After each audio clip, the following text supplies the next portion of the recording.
always changing. And if you think it's not changing, that's naive. Of course the world's changing. Changed about every 6 months for the last 20 years, right? Like, and believe me, we always got to have the newest one, whatever that is. And I don't even know why. I'm kind of hoping we go backwards one of these days. We have a phone on a wall. That's what I want. I want old. It's funny, the older you get, the more you want like stuff from the past. I don't know if that's true with you guys, but in times of change or flux, that's the greatest time to get in to an industry.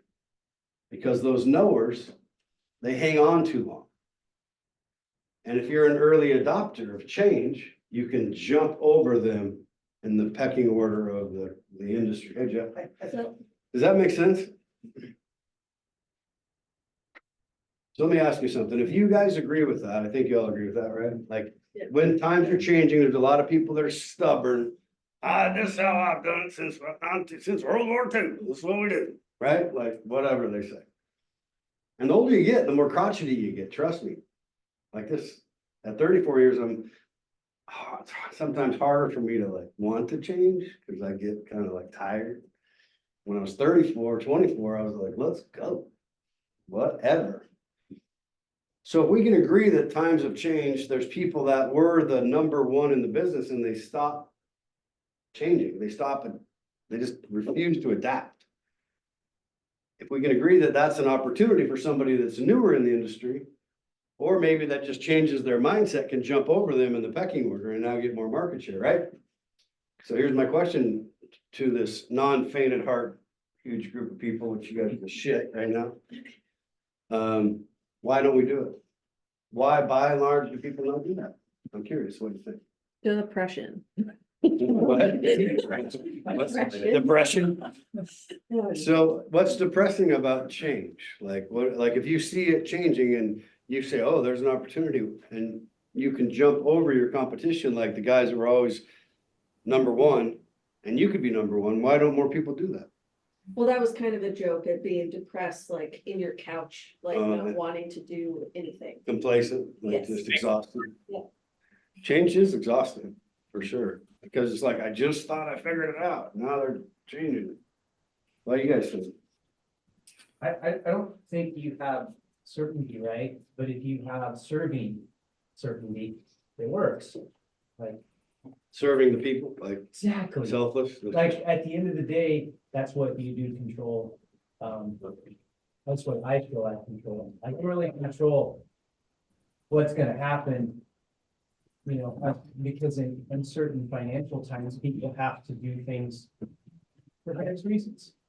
So your mission statement kind of helps you override, like your mission statement is to serve people, for example, that helps you override any like fear of change in this example, but because you have to adapt, right? Yeah, I mean, I work out for serving myself, right? I'm like, hey, that's the result is I'm probably not going to be as this guy, right? But at the end of the day, I'm doing, and I think that's, I see, you know, that's when the times change, people tend to crawl into their space, they forget about serving, doing open houses. I mean, okay, it's Pride Month, right? Okay, so I was telling my buddy, I said, you know, you want to celebrate Pride Month, tie a fucking balloon to an open house sign. Because I do it every Sunday. Does that make sense? It's a joke, right? Yeah, no, we can laugh, right? I don't get it. Okay. I don't get Because it. Balloons, Pride Month, you know, the whole thing. He's trying, so you're locking and loading with something that everybody's accepting now. Are you Okay. gonna ring the balloon? Like, Yeah, I know, I'm like, maybe I'm saying, maybe I'm, well, I get what you're saying. I could be crude, but my buddies asked me, hey, how's real estate, right? And I don't sell as many homes as you guys, I do it money dirt. But when I show them a picture of me tying a balloon on, they just fucking cringe, dude. Cause they're like, damn, that's what it is, isn't it?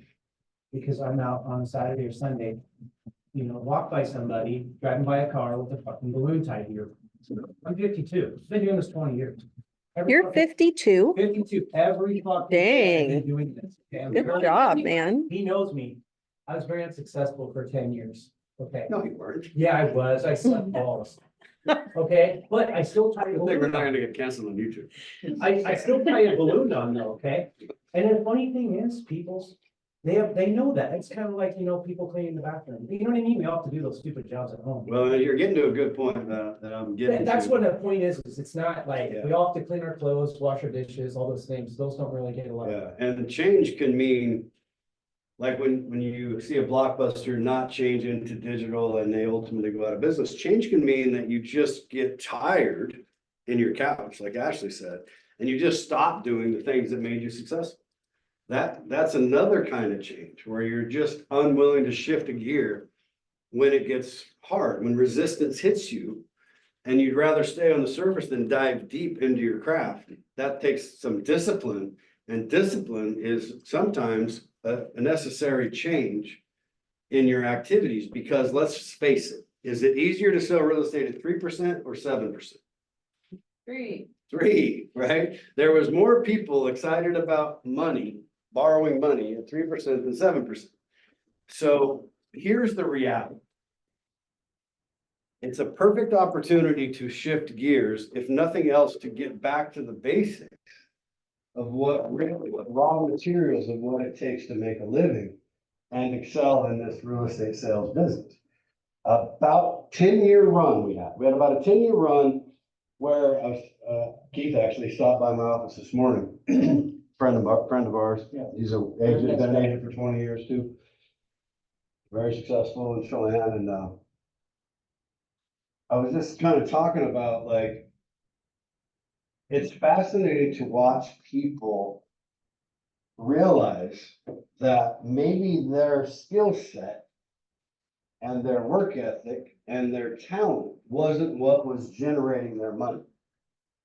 That maybe there's a group of people out there across the United States that are starting to realize that, and it's a heartbreaking moment when you realize that maybe it wasn't all you. That maybe that ego gets a little popped and you're like, holy shit, the market might have carried me. And so the people that were actually working super hard and talented, the gap between them and the people that were successful without working hard and talented was very small. Because if you got a listing, for example, did it sell? I mean, almost without respect to price. Like, there was a couple of 3 years there where 20 offers over full price, 20% appreciation annually. I mean, it was like a massive shortage of inventory, unbelievable, unprecedented low rates in history. And so when you get into that climate, and I'm not talking about just new people that got in, I'm talking about guys like me and Jeff and Keith and other people that have been 20, 30 years in this business. We maybe took a step back into complacency, and we're okay with that kind of money and that kind of result, doing maybe less. Because you know what we did? We said, hey, I deserve it. I've worked hard for 15 years. About damn time I can coast. And so it goes like that for a while. Like, all of a sudden, you know what it's like to go to the gym and you're like, what's up? How you doing? Been doing, pretty soon, 30, 40 minutes. All right, I'm out. I broke a sweat, but you tell go, oh, I went to the gym, sweetheart. Yeah, It's like you just kind of, human nature falls into this lowest common denominator. And then for a while, sometimes we get away with it. And then it's kind of shocking when all of a sudden, boom, there's a shift. So like in Netflix and Blockbuster is a perfect example in the history of the world. A massive shift happened where digital streaming was invented. And this analog world of VHS tapes and DVDs went away. Well, nobody knew. It didn't go away in a day. I mean, there was, like Ash said, there might still be one in Bend or something that's still open. But remember, there was one in every city in America, right? And they were dominant. How did they lose? Well, it's pretty easy when you break down all these companies that were massive companies, Kmart, Sears, that have just gone down, or just got taken, and they always will. I mean, there's a day Amazon probably goes away. There's a day Microsoft probably goes away in favor of something else, because it's so freaking hard to stay relevant and stay on top of your A game without getting exhausted. And then you have this ideology issue, which means I don't live to work. I work to live. I demand a work-life balance. I refuse to work on Saturdays and Sundays. That's all perfectly understandable and justifiable. It really is. It just may not work for a lemonade stand, an apple farmer, a wheat farmer, a real estate broker, or any other self-employed world that you're living in where you get paid on commission. It probably works really well when you get paid for time by the hour or on a salary. So you have to kind of ask yourself, is this worth it? And it's really okay to say it's not worth it. I mean, I'm not encouraging anybody to quit real estate that's listening to me right now or that will listen to me when they get the video, but I kind of am. I kind of feel like I have a moral obligation to tell you to stop the bullshit and fix your life. Because somebody needs to tell you that. Not all of you. But I have a moral obligation, I feel, to tell you that you're dying so slowly you think you're living in this business. And I can see it in the activities. The numbers actually don't mean that much to me. Because I know that if you jog on a treadmill every day for 20 minutes, eventually you're going to run a marathon. You know, it's the incremental act, it's the increment, and that's the hardest part because you're not seeing the marathon day one. And the ideology comes in when you want instant gratification. Or you want the same level of performance or money or status or ego boost or whatever it is that you got when the times were easier, and you're reflecting on what in the hell happened to me. And you can't lie to yourself, man. I mean, you can lie to a lot of people and get away with it for a while. I've been there. I've been there. I mean, I've had my ego many times, many times. In fact, it sounds kind of like Buddha-ish. And it's funny because I have a statue of Buddha on my desk. It's a little sidebar. My grandma Hazel, who died at 99, gave it to me when she was about 90. Not because she thought I liked Buddhism, but she thought I looked like him. That was a good signal to get back in the gym. That's good. Put the whiskey down. Also, you said her name was Hazel? Hazel. That's just an adorable little. Daisy and Hazel were my two grandmas. And Daisy About 4'10". Man, that's a cool name. Daisy lived to be I 101. like that. She outlived 3 husbands, and I'd go, "You're kind of hard on men. You just couldn't keep up with me." And I loved them all there. Those are the things she said to me. So the reason that I'm bringing this up, because it's important that you be happy. It's important that you live the fullest life you can live. And every once in a while in life, you know, you get knocked off center, and it happens, and it's expected to happen. And so you have to kind of ask yourself, is this the life I want?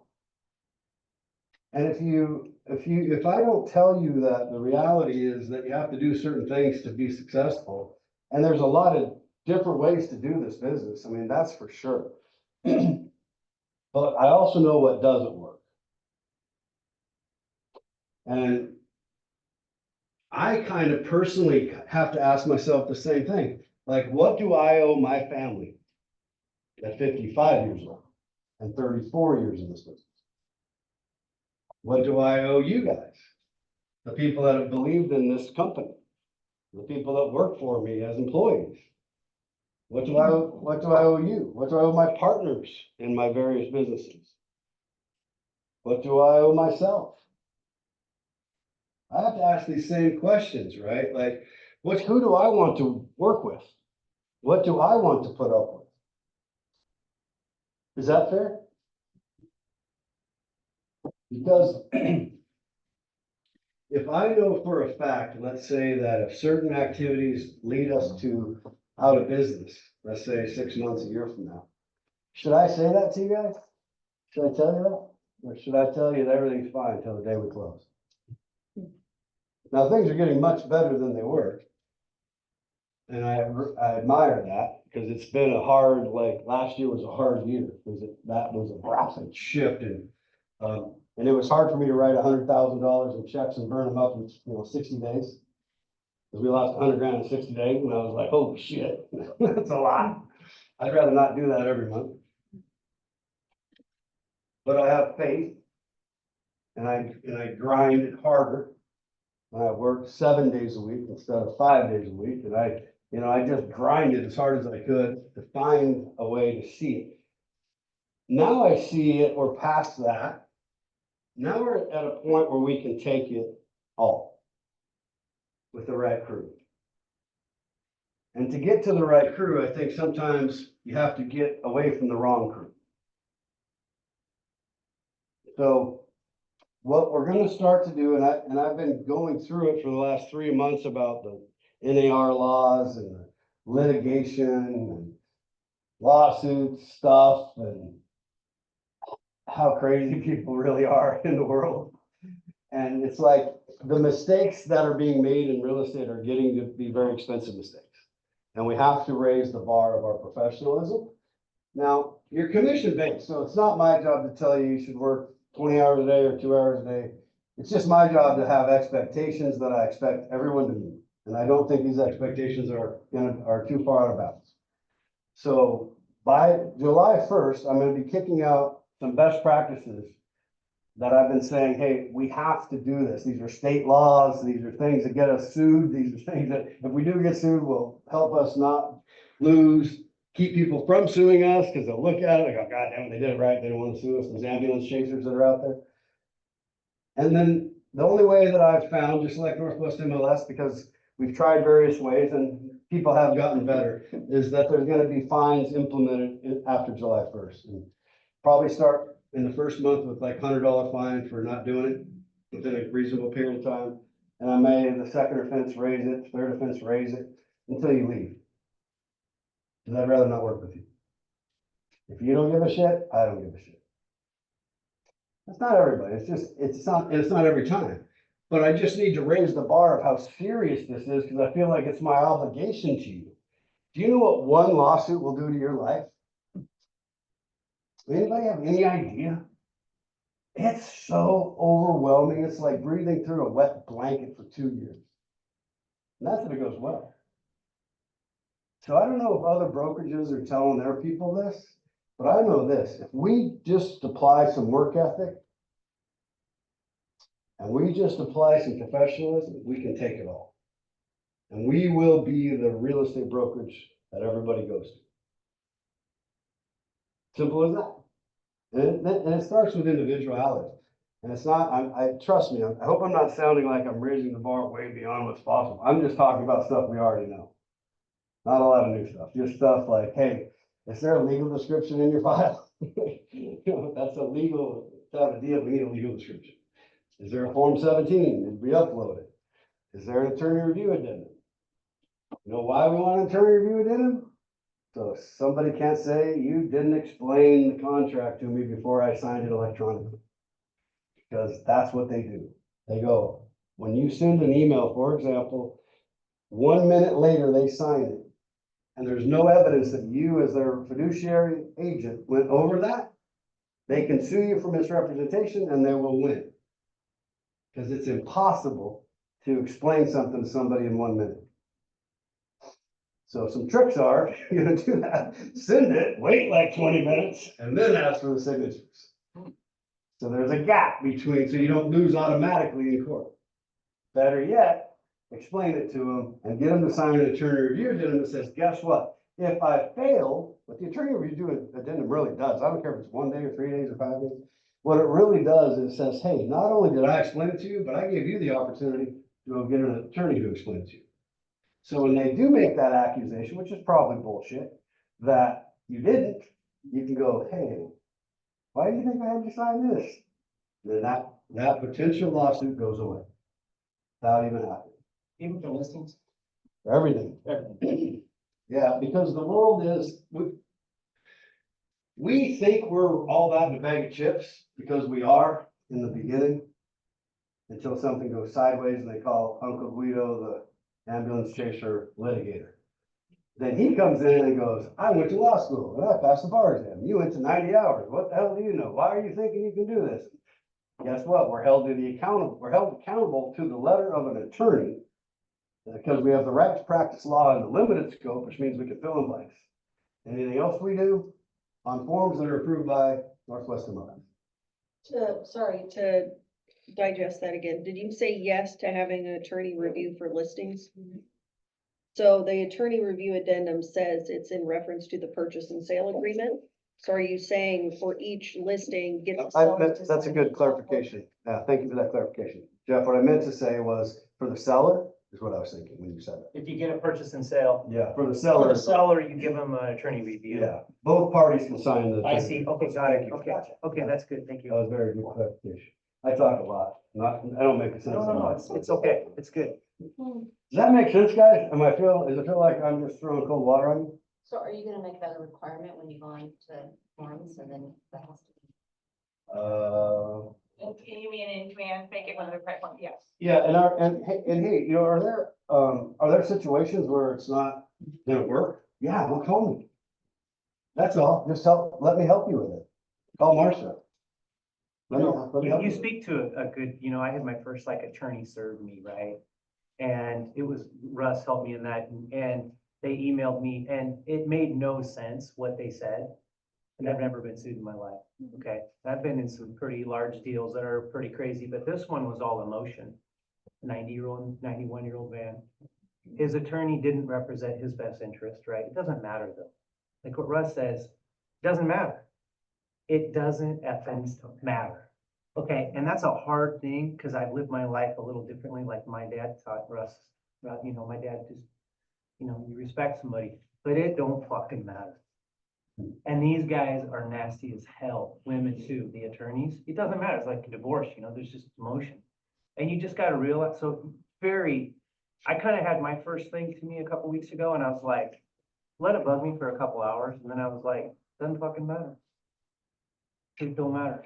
Yeah, one of the things that'll help you. Crazy. So I kind of tried to protect myself. I was like, okay, what the fuck? One lawsuit take me out. Yeah, one lawsuit's 20 closings on average. So And then I'm in jail. 20 closings. Then I'm going to jail. Now, I'll be in prison after that. and Those are my two here's the reality. I told the regional director whose goal is, KW's model is to grow or die, because it's historically been the number one indicator of profitability is growth. It's not right now. And the reason it's not right now is because of what I talked about when I started talking today. And that is that a lot of people they kept doing what they've always done, expecting to get what they've always gotten. And the industry didn't deliver that anymore. So the numbers went down. But then there's certain other people that are doing more than they've ever done, and they're getting more than they've ever gotten at the same time, because that's the opportunity to separate yourself from the average person. And that's how you take it all. So you get a greater percentage of a smaller pie and make a lot more money. Right? But to do that, we got to get rid of the people that don't want to do that. And from a business perspective, I had a lawsuit, it was my first one in 30 years. I sued somebody and they retaliated, sued me back. It was a partnership deal, sued our firm. Lasted 5 years. It's a lot of money, hundreds of thousands of dollars in attorney fees. Because you might not know this, but you have E&O insurance. By the way, that after that claim, my E&O insurance went from 37 grand a year to 200,000 a year at this company. Then luckily Kelly found a company, fired that company, got another company to do it for 47,000 a year. So we pay 4,000 a month for insurance for everybody. So we're losing about 3,000 a month right on that gain. And so you imagine another lawsuit, and you grow and you grow and you grow, and you got all these people that the insurance world looks at and goes, look, you got all these people. But if 80% of them aren't doing anything, that's a bad business model, because then I have that liability of the one deal they do. So my insurance is sky high. So I need to have maybe a smaller group of people that are working hard. Insurance is sky high, or they don't insure us at all. Just the people that are here, even if they don't do a lot of deals, they just do the deals right. That's fine too, because I'm not here to tell you how much money you should make or how many hours you should work. I just want it done right. And I believe Marcia's done one of the best jobs I've seen in my career as a managing broker. The amount of thorough work she does is unbelievably good. I mean, I'm asking her questions now. She's terrific. So it's not like in Kelly and the amount of work she's doing and Ashley and the amount of work she's doing. I just don't think they deserve the middle finger that they're getting by people. So I'm gonna turn it up a little bit. Not to be a jerk, I'm just gonna hold people accountable to what I've been asking people to do for quite some time. And if you do it right, you have nothing to worry about. If you don't, you get fined. If you find enough, maybe you'll change your mind and start doing it right, or you'll leave. And I'm okay with either one. Because I want some assassins around me that do things right. Doesn't mean they're rich, doesn't mean they do 1,000 deals a year. They might do one deal a year, but they do it right. And if they don't know how to do it, they ask questions. That's because there's no bad questions. And I think we've built that culture. It's when you don't ask questions, you don't give a shit, you go do whatever you want, and then I get sued. I don't like that because then you all pay, and that's not fair. And I'm not into that anymore. Now, I told the region I might break it down to me, start over. They're like, what? I'm like, well, I'm just not falling in line, guys. I'm not doing what you tell me anymore. You can fire me if you want. I'll be just fine. The people around me are gonna be just fine. I know North Central Washington pretty well. That's how I look at life. Because sometimes these big companies like we are, they're battleships and they have a hard time turning quickly. Not that they're not trying, they are. But sometimes we're a little wave runners, so we have to move a little quicker than that. A wave runner. You know what I mean? Small town America, we're a little bit, we're not Boise, Idaho with 950 acres. I mean, sometimes things, no, they're catching up, but I've just had to make some, I'm just being honest, I've had to make some of these statements over the last 6 months to keep us in business and to do, and guess what, our profitability's up. We have less people making more money. Imagine that. So with that, then we go get more people that are the right people, not just people that have a heartbeat, that are gonna go cause problems, right? That have the right ethics, that have the right gratitude, and so on. And look, at the end of the day, I just want everybody to be happy and just be you times two. And whatever that looks like for you, I'm an encourager. I don't judge people, I'm encouraging you to do what works for you. Because I feel more powerful in my heart and excited than I've ever felt, and that's saying a lot. I've done some pretty freaking cool shit in this business, and I feel like we're on the tip of something so fun, and the harder it gets, the more I love it. It's like, shit, yeah. So I'm gonna play a video for you, because I know that it's kind of out of fashion, I think, sometimes, like motivation stuff, but I want you to think about this video in terms of your life. Not just real estate, but in your life. It's only 12 minutes. And somebody I really idolized and respected that's dead now, but he can't sue me for plagiarism. Just The comedy of. Well, there's everybody. Hi, everybody. Okay, what am I doing? Where am I? What am I doing?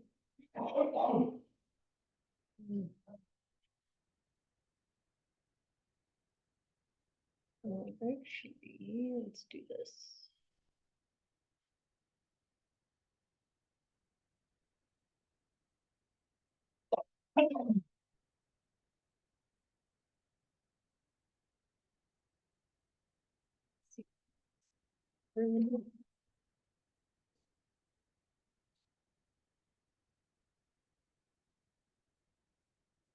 As a leader of a team, it's also your responsibility to elevate the rest of the guys. You have to get them emotionally to want to be better. You have to get them to an emotional space where they wake up every morning driven to be the best version of themselves. And in practice, for me, it was a chance to drive them, to challenge them. And this is where you have to know your teammates. Because if it's late, you just had a back-to-back and you had practice the next day and you show up Guys don't feel like going through the motions, don't feel like practicing. It's important to know each and every one of them individually, personally, because then you know what nerve to touch. And if practice is more intense and harder than a Game 7 will be, then a Game 7 will be easy. But if it's not, then that's when teams start folding and capitulating. I think the best way to prove your value is to work, is to learn, is to absorb, to be a sponge. But you always want to outwork your potential. As hard as you believe you can work harder than that. And that's what I tried to do when I first came in the league. But basketball is such a direct competition sport. That competitive nature, the work ethic, and curiosity. Because I asked a lot of questions. I would always sit down and just ask questions about certain games that I studied growing up. What actually happened there? What did you feel there? Why? I always dreamed as a kid that it was possible to score 80 or 90 or 100. I always just had a dream. Sometimes we lay down in bed and visualize things. I'd imagine playing for the Lakers, and I'd imagine what the uniforms look like. I'd imagine where we'd be playing, and the smell of the arena and all sorts of stuff. And I would see myself, getting hot. So you just keep dreaming and dreaming and dreaming, and before I go to sleep, I'm like at 120 points, And so when you grow up, downloading that into your brain over and over and over, and then, that summer, I made 1,000 shots a day. 1,000. They weren't just shots, it were shots that you saw in that game. They were specific shots. It was coming out of the corner, going to the pinch post, footwork in the post, coming off the screen. It was very specific. So when you download that into your system, when you go out in the court and you're just executing things that you've done thousands of times before, and you have that dream, then that becomes possible. Rudy was one of my favorite films growing up. After watching that film, I come to understand if I could work that hard every day, being blessed with the physical tools that I have, what would my career be? And I made a promise to myself from that day that I was going to work that hard every single day so that when I do retire, I have no regrets. And that was the most important thing for me, is to leave no stone unturned, get better every single day. And if I lived that way, then over time, I'd have something that was beautiful. And that was my philosophy. It seems like a pretty simple one, but if you live your life to just get better every single day, and do that for 20 years, what do you have? Basketball for me was the most important thing. So everything I saw, whether it was TV shows, whether it was books I read, people I talked to, everything was done to try to learn how to become a better basketball player. Everything. And so when you have that point of view, then literally the world becomes your library to help you to become better at your craft. At 13 years old, I played the longer game because my game wasn't about being better than you at 13. It was to be better than you when the chips are really on the line. So when we played at 13, I would size you up and see what your strengths and weaknesses are. How do you approach the game? Are you silly about it? Are you goofy about it? Are you good at it just because you're bigger and stronger than everybody else? Right? Or is there actually thought and skill that you put into it? Right? And when I'd play to my weaknesses. Because when you're playing summer basketball, there's so many games. So there's not a lot of skill work being done. So when are you going to get better? Right? When you're playing in competition situations, you're only playing to your strengths. Why? Because you want to win. Right? So what I would do, I was work on the things during those games that I was weak at. Left hand, post game, pull up jump shot. Right? So I have a strategy. And so then fast forward to when I'm 17 and my game is completely well-rounded, and that player at 13 that I saw at 13 is still doing the same shit at 17, now you got a problem. I see a lot of players take vacations with other players that are close friends. It's just to take vacations or just hang out, just to hang out. I never did that. But Why not though? Why didn't you do that? Well, because when I retire, I didn't want to have to say, I wish I would have done more. I don't want that. What were some of the factors you looked at on how to improve your game season after season? The game itself was a complicated answer. So there are very tactical things in terms of footwork and geometry of the court. So you're looking at the court and looking at the 45-degree angles that the court is shaped in and how it needs to operate. That's one component to it. So looking at spots on the floor where you can increase your efficiency, right? You can be on the wing, but there's a certain spot on the wing that improves your angle to drive to the basket, right? So that sort of stuff. Footwork of the opposition, looking at the emotion of the opposition, their tendencies, their weaknesses, and all that stuff.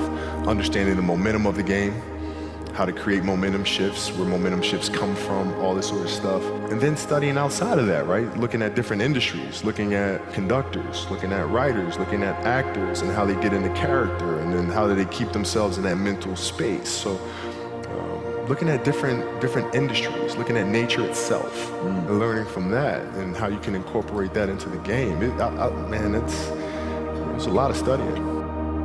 What is the conversation like with your wife and kids to say, listen, this is what I'm doing? How did that conversation go? Well, with the kids, it's different. So like the communication with our children is that Pops is working hard.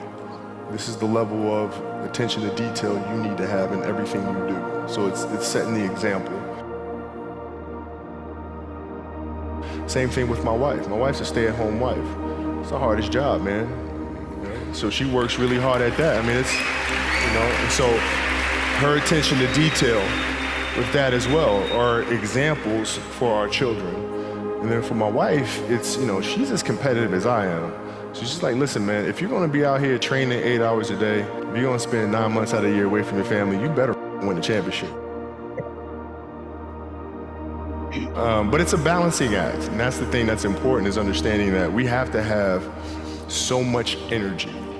Because for like Natalia and Gianna, when they were babies, especially Natalia, because they're doing prime years, and I go to practice and I'd train and I'd play the game, and I'd come home and I'd be sore and I'd be tired.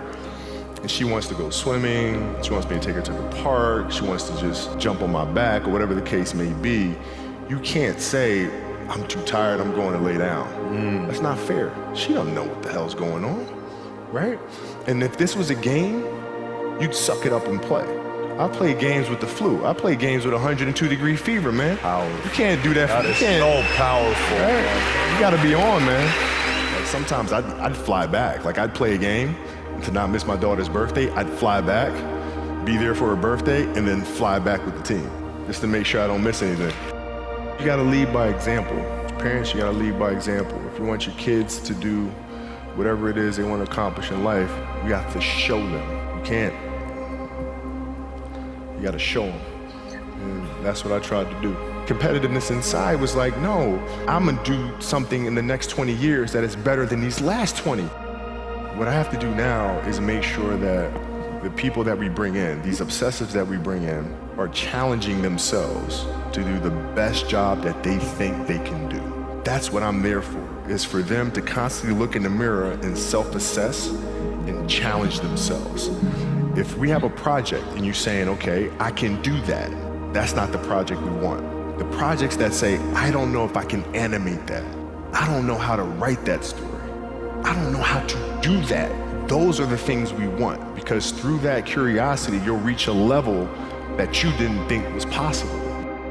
What is your recruiting approach? So if you're sitting down with me, I'm somebody you really want me on the team. What's your approach to recruiting? You want first place, come play with me. You want second place, go somewhere else.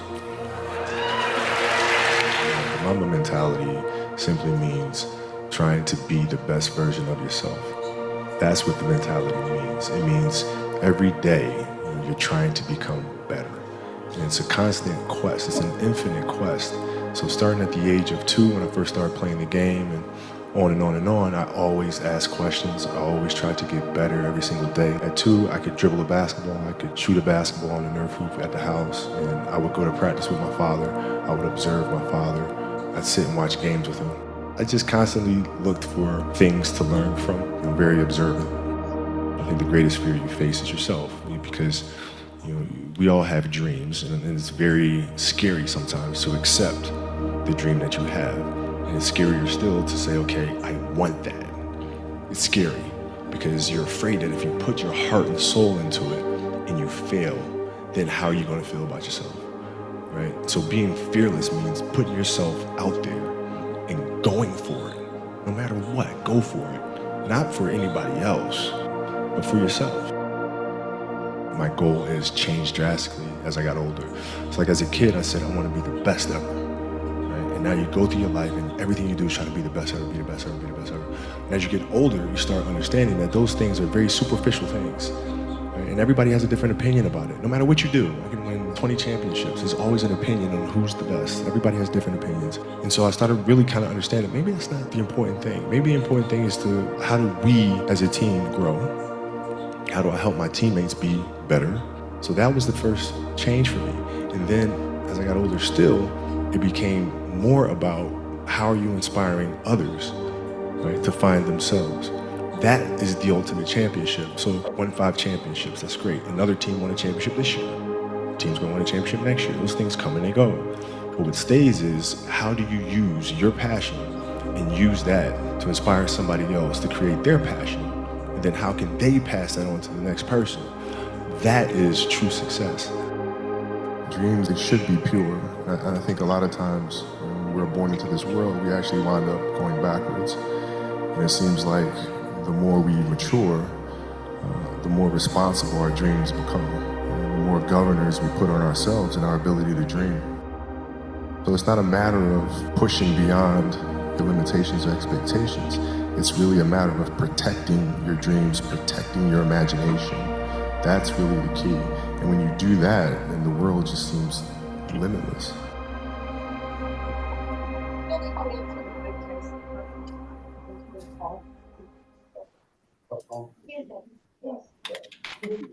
So guys, I want you to like tell me so I can kind of gauge what you're thinking. What goes through, what went through your mind in life? I mean, just like successful in every facet of his life and his marriage. How about you? How did, when you, like, before it started, I said, I want you guys to think about this concept as it relates to you.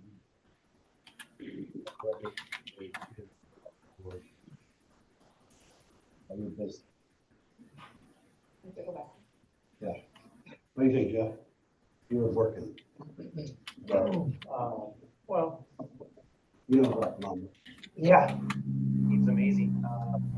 I think, everybody's got that same mindset. They can take advantage of it. Yeah. I mean, it's not mutual to him. I think that, what do you think, right? Gotta do more. Gotta do more. See, it's okay. I want to circle back, I think just like you can increase the intentionality, like I can increase my intentionality in every aspect. And Yeah, I think every one of this triangle that just spoke, here's the thing. Guess how many people can get better?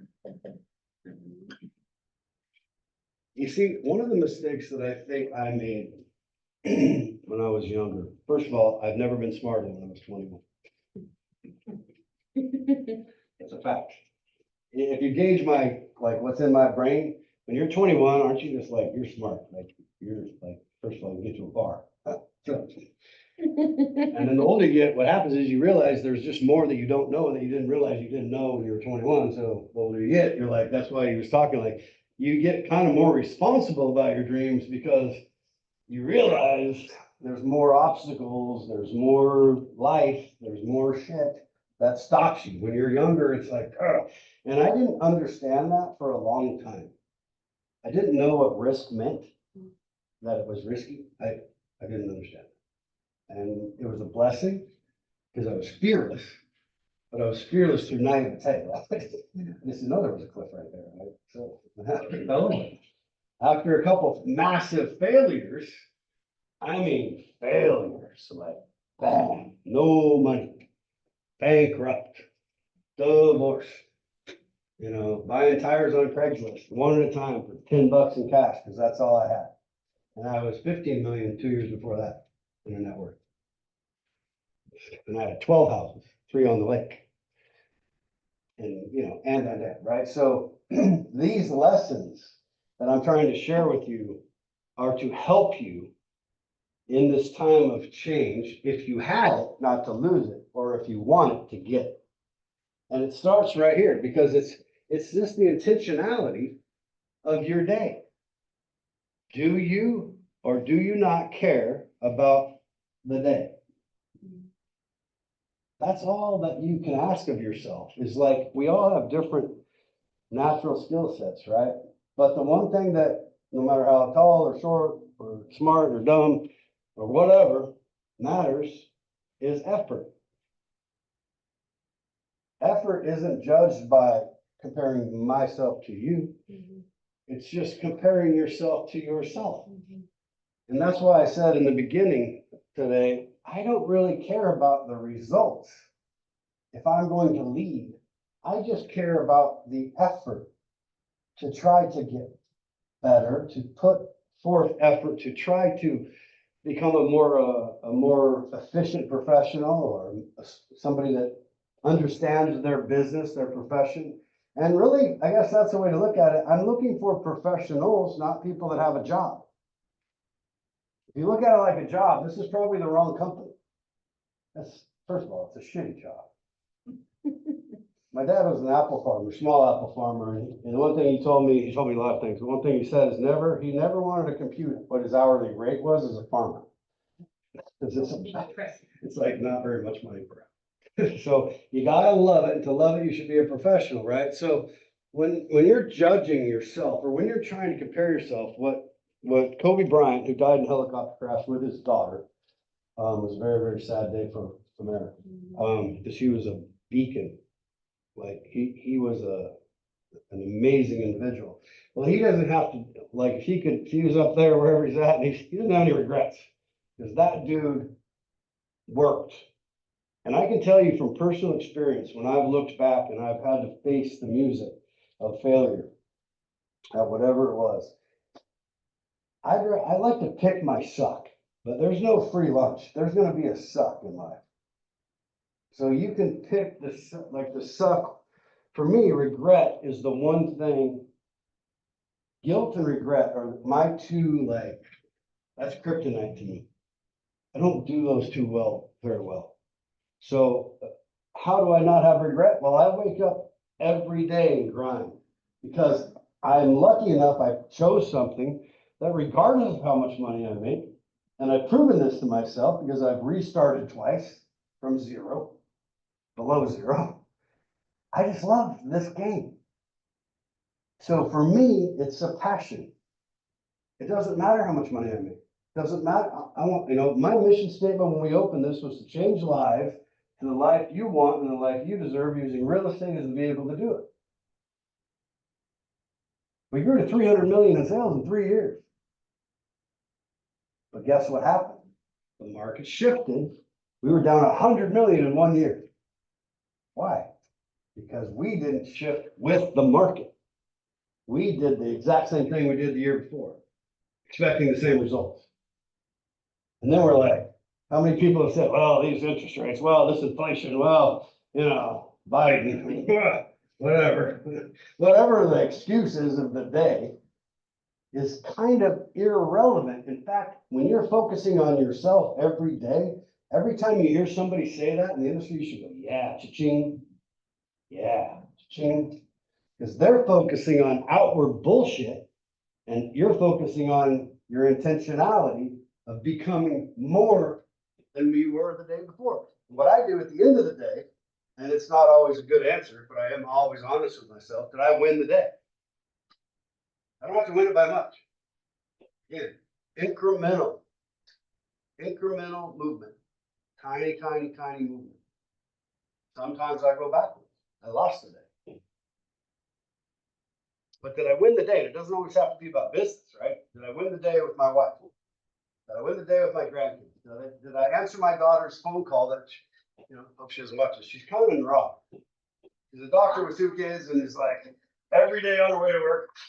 And I realized how important my dad was, because that was her sounding board. And she's smart, though. She finally told me, if this is going to work out, because I can't call grandpa anymore, you're going to have to stop solving the problem.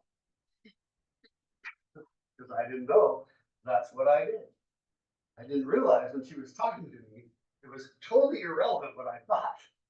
I was just supposed to listen and say, okay, have a good day. I love you. And then she's like, yeah, and she's ready to take on the day. That's when I start solving problems as a dad. That's when I get in trouble with my dog. And then she called me and said, can you talk to my guy? Oh. Okay, tell them to shut up and just listen. And believe me, my wife at the time, when she was little, she was a teenager, we battled. And my wife would look at me and go, I wonder why, she's exactly like you. I was like, "Ooh." So anyway. Why don't, the earlier question asked, why don't people do it? Why do we get derailed? I mean, I have my opinion, and I think it's pretty obvious. The epidemic is distraction. I don't think there's ever been more like social media or, you know, just stuff. It just feels like there's so much stuff coming at us. Every day, there's 77,000 podcasts and there's nobody knows who to believe or what to believe, or so I think this paralysis through analysis on a daily basis just gets you exhausted. And then you're just tired. Like you said, when he comes home, his kids didn't give a shit that he was the best basketball player on planet Earth. They just wanted to get on his back and play. Well, that's a mindset because he has to prepare for that moment or his instincts would have taken over, and that is I'm tired. Because we all are tired. We all are exhausted.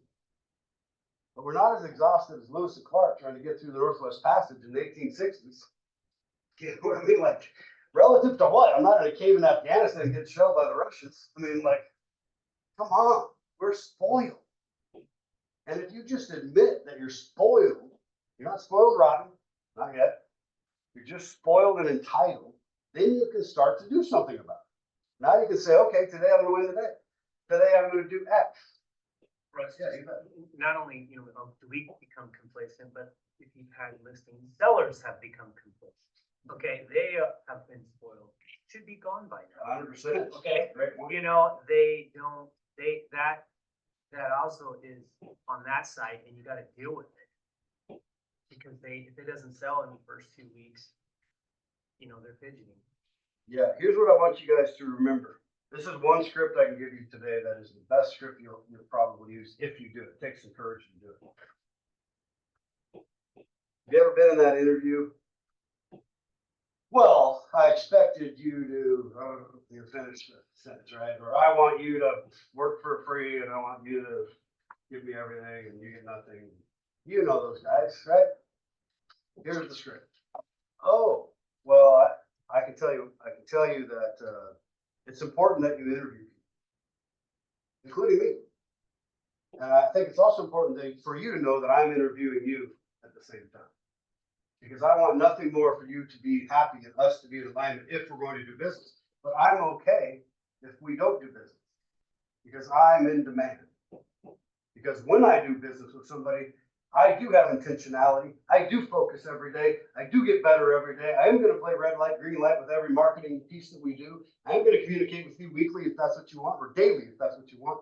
But you're going to get another level when you hire me. But it's okay. Turn that on somebody to see what happens next. And guess what? Fake it till you make it. If you've never sold a house, who gives a shit? Pretend you have.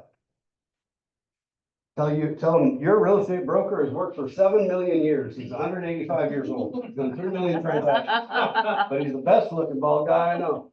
Hey, that's the last one I'm gonna do. Why do you think this? What does this hat say?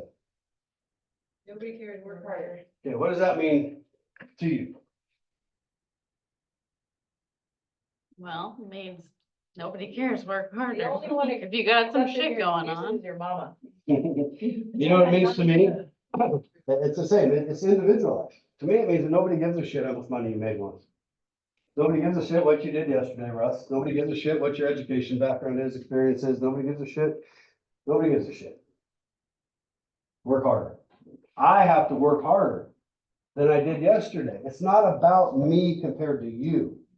This is about me compared to me. There's no judgment in this hat.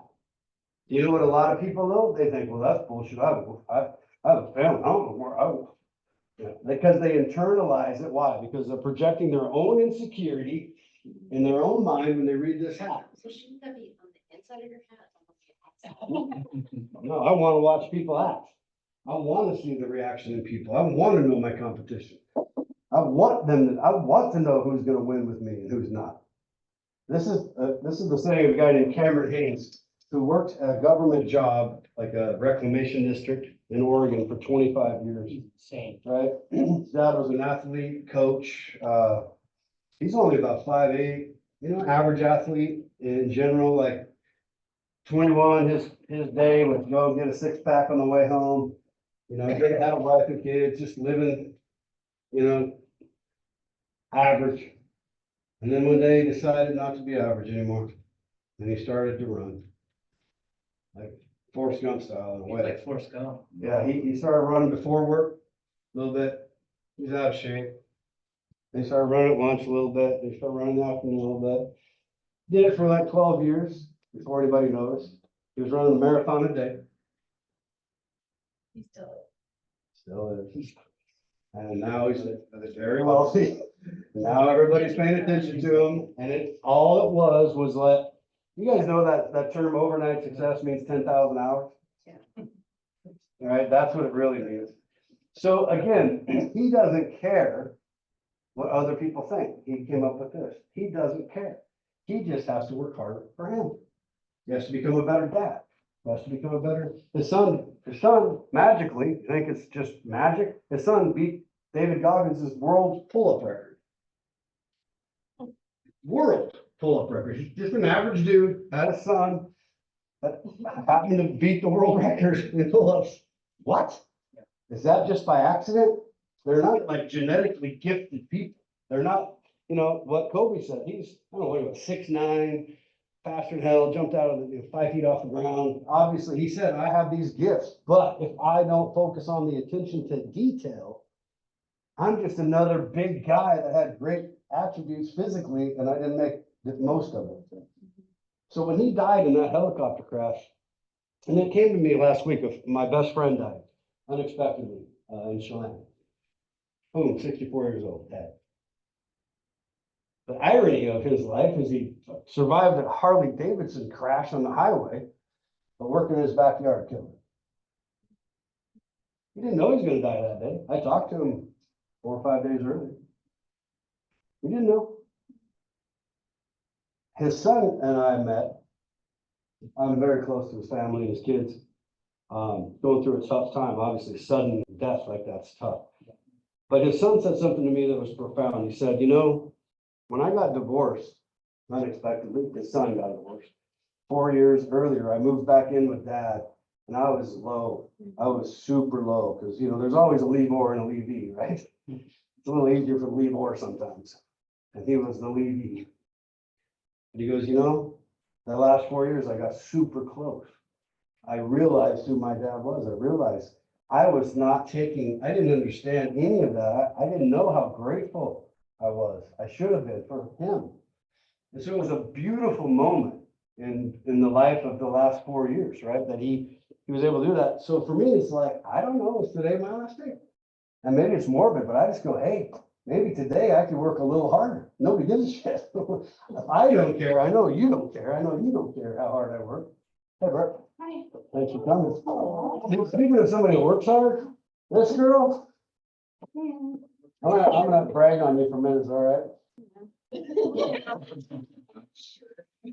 So the other day, I'm talking to Brooke, we had a deal that flipped, and I blamed him. I had a deal flipped, and I said, what, you work are you still working at FedEx? She's like, yep. What'd you tell me? What's your hours, Brooke?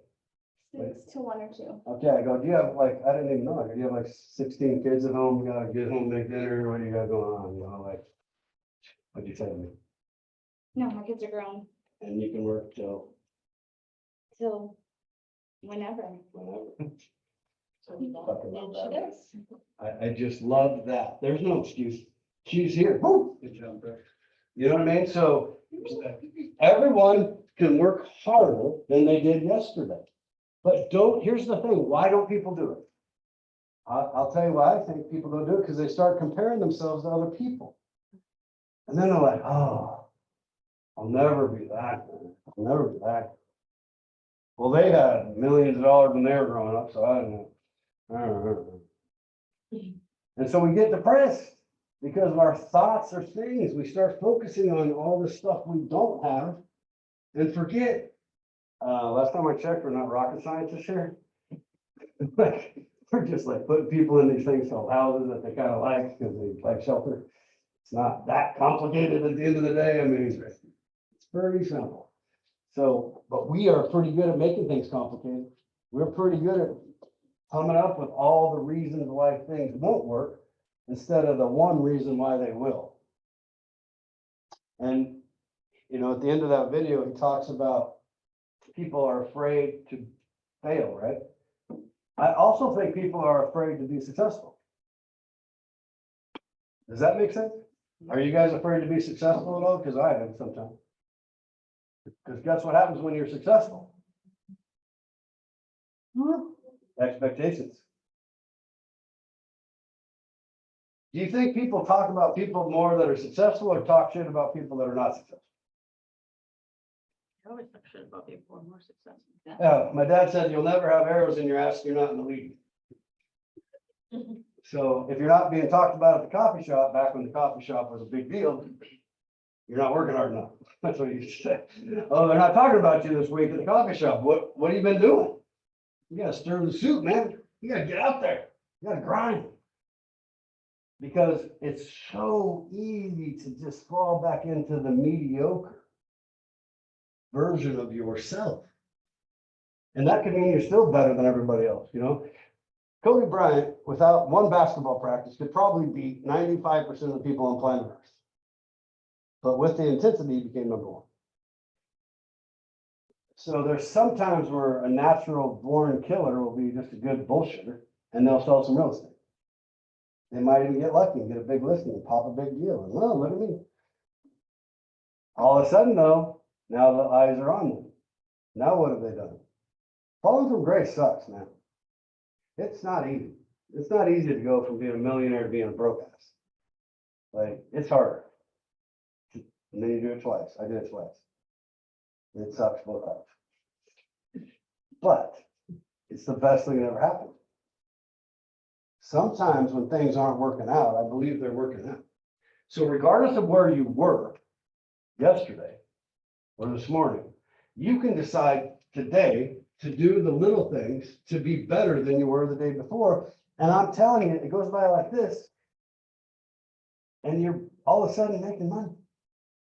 And the opportunity is in the barrier to entry, which is higher than it's been in 15 years. That's why it's the best time to be in it. Yeah. The other thing is messy. So, okay, so to create activity, it's gonna be messy. So get used to being messy a little. Does that make sense? Like, it's never gonna be perfectly organized. You start just, and then you just build momentum and it's like water, it starts moving that way towards you, okay? And it's not based on the car you drive or anything, but it's messy. Like, you might be 5 minutes late. You'll forget a text, your paper, Kelly. You'll forget paperwork, right? But the great thing that Skip and I, we really like, we've talked about this just in general, is the energy that you guys all have here. We love it, okay? It's really encouraging to come down. I feel good. And we talk about it because all you ladies and the guys, it's great because it's youthful and that we can't ever get back. I noticed you're sliding by my office instead of poking your head in. I know, you know, but that's the great thing is you guys, that we all have is this great group of people. It's awesome. I had my own office. You can get lonely over there. I felt it. And I'm like, Oh, yeah. you know, you can disperse, but being here, it's great. You guys have created a great thing here, okay? And I mean that. But it's messy, okay? This office is too clean for me because it goes in this way. The past is always looked at when things work out through rose-colored glasses. But the reality is the past is always messy. The path to anything that is worthwhile is messy. If it was in a direct link from A to B, there would be no homelessness. There would be no poverty. There would be no depression. There is no Eden. There is only bullshit. There is only life. And once you understand that and you embrace it, pick your suck. Because you're gonna feel suck. It's gonna suck. which suck do you want? Regret? I don't like regret. Guilt? I don't like guilt. I like the suck of having to work hard. I like this. You know what this is? This is a trick. It's called an emotional state of mind. When your feet hit the ground or when your eyes open in the morning, I have a rule. And it's a simple rule that gets me going every day. This isn't a fucking negotiation. That's the rule. That's what I tell myself. Those are the exact words that I tell my brain who thinks it's in charge of me. I remind my brain it's an organ, like my lungs, like my kidney. It is not the essence of who I am. It's just an organ that thinks it's in charge. And the reason it thinks it's in charge, if I'm not intentional, it is in charge. It's a byproduct of the human being where it takes over by default. It's like a backup program that runs. And it won't even tell you that it's in charge. That's why it's a funny machine. If you think something negative, did you know scientifically proven fact is 3 or 4 times likely to happen than if you don't think something negative? But guess what? If you say that same thing negatively out loud, it's 10x more likely to happen. That's why thoughts are things. This isn't hocus pocus stuff. This is because your brain does not give a shit if it's true or not true. It will instinctually, through chemical releases in your biological body, in your brain, it will release the chemicals to go find the evidence to prove what you just said. You literally can be the best looking guy or girl on planet Earth and say, I'm ugly every day. And guess what? Your brain's gonna find the evidence that you're ugly. It just did it with me. And you don't even know this is happening. I used to think all that crap was all like incense and beads, Self-fulfilled prophecy. and yoga, until one day my wife now goes, you wanna go to the yoga? We already been dating. I was like, wanna go to yoga? And I was like, oh, never mind. She goes, never mind. I go, what? She goes, I was gonna ask you to go somewhere. I go, where? No, you won't go. I know you won't go. She was playing me. She said, yoga class. And I was like, I'll go. What are you talking about? I'll go. And yoga, somewhere. I'm interjecting, sorry. You have 20 minutes until Daniel starts. So, yeah, Okay. I didn't know if I needed This to. this stuff's more important to me than a lot of stuff, right? There's some X's and O's, and we're gonna email you all the X's and O's, but you know, what to do, what not to do, and so on. But this is important because we're in a shifting time right now, where some decisions are gonna be made. And you have to make these decisions internally, right? Anyway, I ended up doing 100 days in a row in yoga twice, just to prove my point. Now I don't think all that hocus pocus stuff is just hocus pocus stuff. Mind, body shit, it's real. All right. Cowboy boots at the yoga place. I did. I raised my hand in the first class, a true story. I watched the girls and these guys and stuff, and I'm like, And I didn't know they weren't supposed to call, like, they're yoga teachers, right? So, excuse me, teacher. While she's doing her yoga stuff, and she goes, what, Russ? I go, I just don't think I'm built to do this. She goes, I promise you're human, right? I asked you just do your best to get the rest of it. She worked with me, she modified. Yes, okay, I'm gonna get into this NAR because we got a class at 12:30, which is a good class because I think it's a trick. I don't tell that guy, but I think it's a trick on how to make money. I think he figured out a trick. So that's at 12:30 and I postponed him a half hour already, so he was nice enough to do it. But here's the thing about NAR, the ruling and Northwest MLS. See ya. How many people knew that Northwest MLS? I didn't know until Jeff told me. I hadn't started studying it yet, but they said pound sand on the NAR rule. Yep. What do you guys think of that? It was $3.5 Get all upset. It was $3.5 million is what they needed to settle it. So there is some exposure there. Because there's gonna be lawsuits, you know, because there is a precedent in Michigan. So If you there's, didn't get this, read your emails. yeah, yeah, and here's I'll give credit to Justin, I'm gonna give credit to Justin Hay, who's the attorney for Northwest MLS, who I've known for a long time. They all saw this coming, this litigation coming, and they made those changes into our forms that kind of were a preemptive strike saying paid as agreed.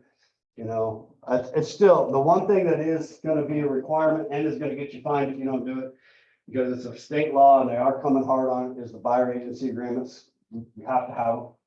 Primarily because of the dual agency component inside of it. Because if you take a guy outside, you show him a bunch of houses, he tells you his life secrets, then you drive by your listing and he goes, oh, I want to see that, and then you show it to him, you violated the fiduciary obligation because you can no longer be, you can't undo the secrets.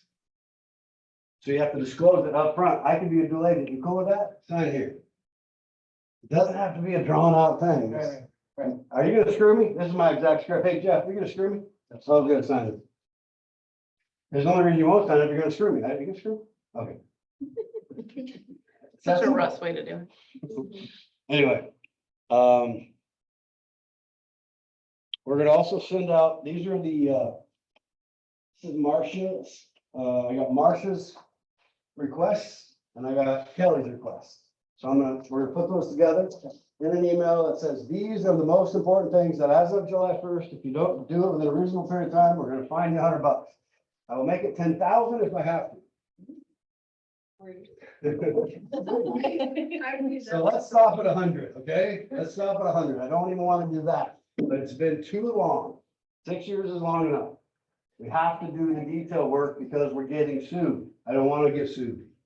I want to be able to tell people to pound sand when they do come at us and say, you have to come through me to get to you. And I want to know that my people do it right. So if you want to challenge them, you challenge me. I'm cool with that. Then we stand strong together, right?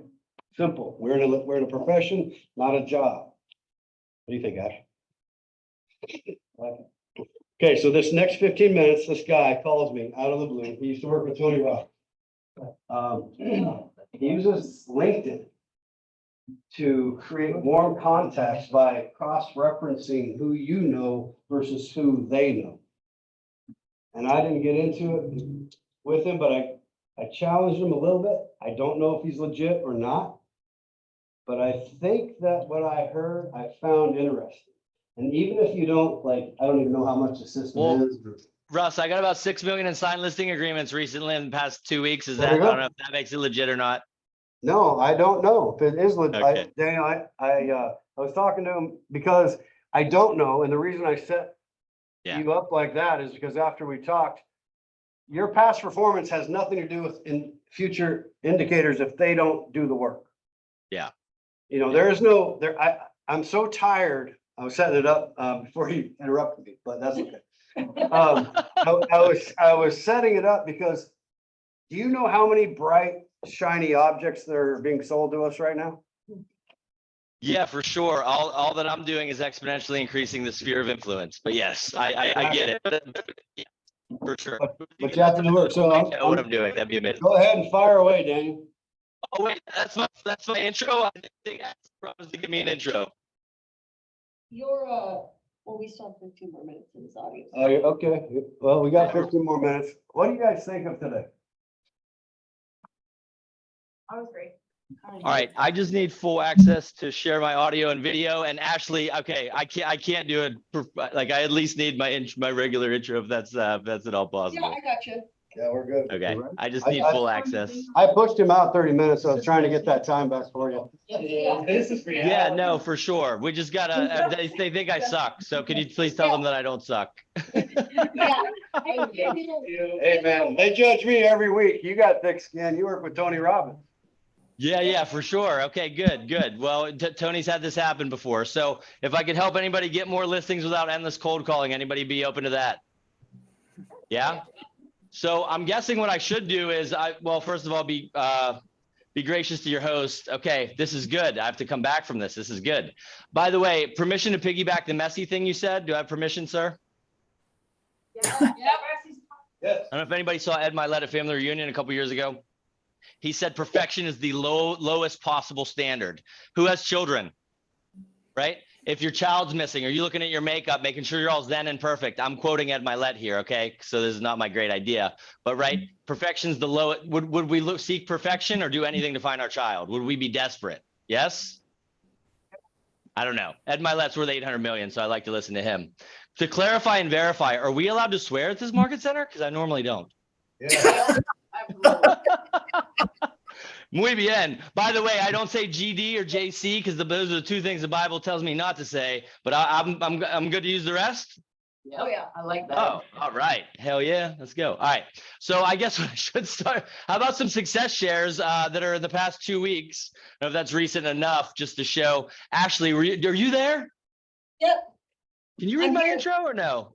So, no, because Russ skipped ahead a little bit. He had 2 more slides, but he got excited. Oh my God. Well, and I hope I do a good job. Here's Daniel. He's an idiot. Okay, go. Sweet. This is 1.25. I cited a few days ago. And I'm doing a little bit of creative marketing here. So is it okay, right? Is that, I don't know. They wanted to list at 1.4. It wouldn't have appraised at 1.4. I was able to get them at 1.25. Anybody know why I went with 1.25? If not, I'll give you a hint. Anybody know bracketing? Anybody looked up bracketing? Okay. I've heard of it a little bit from appraisers, but no. Okay, well, people unfortunately are using Zillow. 1.4 puts you in the categories of 1.25 to 1.5, 250K. 1.25 puts you in 1 million to 1.25 and 1.25 to 1.5. That's a $500,000 spread and way more exposure. Does that make sense? Yeah. For searches. Number two, it would have appraised for 1.4 and would have sat there forever. And I told them I'm not going to lie to you. And number three, yeah, I don't know. I got them to agree to that. And then we have a little bit of flexibility. They might even be able to carry a 100K note if they have to. Anyway, some different things. But this is legit. I can actually show you me at the property, I think on Sunday. Can I do that really quick to show you that I'm not completely don't know what I'm talking about? Is that okay? Yeah. It's awesome. Here we go. Daniel Fleshman, Keller Williams here in beautiful Bradenton, Florida. We got a brand new listing. I want to show you some of the cool special features. The home is owned by a certified public adjuster, moving to Colorado. He has a lovely wife and 5 beautiful. Okay, so I sent that to 3 people that I know, like, trust, and love. They all criticized me. You know why? It's wildly imperfect. But is that better than doing nothing? That's draft 1, by the way. Okay, but is that pretty decent? Yeah. Good. Not horrible. Okay, cool. Is 1.25 pretty good in your market? Okay. The other one, I guess, is on YouTube. So I have a new belief. I'm creating the what I call an exponential, our company's exponential real estate results, exponential business coaching. But I have what I believe is the most important thing, the linchpin for listing appointments. And so can I share a quick video here with a homeowner that I knew for a few moments that's going to sign and then tell you what I did? Is that fair? Because I'm just trying to, right now, I'm just trying to like do something exciting to get this on track. Okay, hold on. What? Daniel Fleshman, Exponential Real Estate Results, Exponential Business Coaching, and licensed real estate agent here with Sarah Woodhull. Property owner and business owner here in St. Pete. Tell everybody who you are. Steffi Miller, And what's your company? Rodeo, And how long ago did we meet? about 5 minutes ago. 5 minutes ago. Sell your property. Yeah. All right, let's go. We met him 5 minutes before going to that restaurant, and he's gonna have us sell his property. Is that decent? Yeah. So does anybody want to know? I just came up with this the other day. You can agree or disagree, because what I think, Russ, whatever you believe is real is your reality. You know what I believe is the #1 most important thing in a listing appointment, setting an appointment, your success with clients, and with shades of gray, but it's rapport. It's rapport. So we just went in. And we, first of all, yes, like Russ said, I did look him up on LinkedIn, so I knew his company. By the way, do you know where wealthy people are on? What platform? LinkedIn. You know where they're not? TikTok. Is anybody going to cancel me for that one? You're gonna nobody's going to cancel me? Okay. There's no dancing TikTok videos, if that's good. So I looked him up, and we had people in common. So we're talking about people we know, his business. By the way, Sarah, who was in the video, her husband's working on a product, shout out to the company's Next Gen. They have a new building material, less expensive than current building materials, that's not combustible and does not get damaged by like fire or water. Or those are the 2 biggest things to destroy property. He's got to get the word out. So besides working with big suppliers that work with builders, he wants to get in with the AIA. Who knows what the AIA is? Something with architects and engineers. They're supposed to spec out the product. But this gentleman was like, hey, I'm friends with the president of AIA. Like, do you see, like, do you think rapport and some of this could be some good stuff? Yes? Yeah. All right, cool. Well, that was me trying not to fall over. Good. All right. So look, here's what I want to hit today. How to attract sellers, listings, and buyers and referral partners. You know, just get a steady flow of them, you know, without endless cold calling, door knocking and stuff, old school stuff that doesn't work. Would that be good? Yep. Okay. Secret or strategy 1, how to ethically take business and listings from your competitors. Luckily, many of them are fleeing the market, you know. But by the way, for clarification, I don't work for corporate or anything. I used to work for Tony Robbins, some other big names. Some I will say, some I won't. But anyway, I'm getting so many referrals for buyers and sellers that I got active again 2 weeks ago. So I'm newly active 2 weeks with Keller Williams. Just I'm constantly in front of homeowners, tons of listing agreements, and referred out about 10 other deals to other agents getting referral money on. So anyway, does that sound like anybody like to be doing more of that? Does that sound good? Okay, cool. By the way, everyone's asleep at the wheel. This is actually not that hard. Okay. Secret number 2 is going to be, or strategy 2, how to create systems to automate a lot of this. And once you get it going, maybe about 10, 15 minutes a day. You want to hit that one? Can I get a yes? Okay, skip that one. Okay. Okay, amen. Hallelujah. All right, secret number 3, strategy 3, how to get the exact same property owners who are going to go into your competitors to start coming to you instead. This is pretty good clickbait. Yeah. I will, if I'll deliver on it. So that's what we got. This is me. I don't know. I've been out to 150 market centers. I do, you know, different trainings and things like that. So just really quick, again, be gracious to your host. Can we get a round of applause for Russ? Russ, now I have a story to tell my girlfriend that I came back from almost getting thrown under the bus. No, I'm kidding. Be gracious to your host.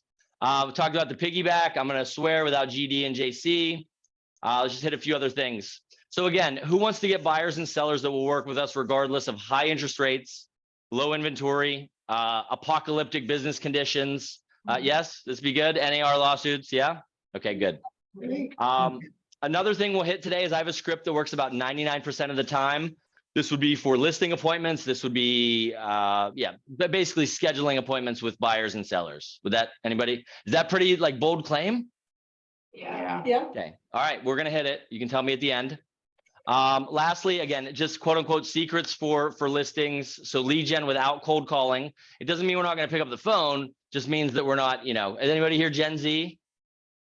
What is that? What is that? Generation Z is like, I don't know, it's lower than Gen X and lower than nobody knows what okay, nobody's Gen Z then. Okay, cool. So I don't know. It's like, so I don't know, below 30, but above 18 or something. Yeah. Anyway, just so you know, nobody's ever gotten a listing on text, I don't think, unless you text the DocuSign, maybe. Anyway, I don't think you're getting any listings via text. Does everybody kind of agree with that's tough? Although Zoom and DocuSign I've done. Anybody done Zoom and DocuSign? Good one. But regardless, if you have no text skills, no social media, that's fine. It's I work with 50% new and 50% seasoned agents. And then we just want to get listings that convert to commissions. Sound like a plan? Yep. Cool. I got some market specific data, but not enough because I had to bob and weave here a little bit today. Reach out to me individually and I can pull this for your market. I think you'll want this, but we'd like to see some market data that can help. Yes. Stay to the very end. Maybe we can do it real time. Is this about the right area? Probably way bigger than it should be, but am I in the ballpark? Yeah. Ballpark? Okay, ballpark. Okay, cool. All right. Who here has ever driven a manual transmission? Anybody old enough? Yeah. I got my salt and pepper coming in. You can see, yeah, I'm just turned 42. Listen, so when you go to a destination, we had a manual transmission, you know, you're constantly changing the gears, but hopefully you get to your destination. Okay. With automatic transmissions, we don't notice it. If you're a gearhead, there's something called a CVT, whatever.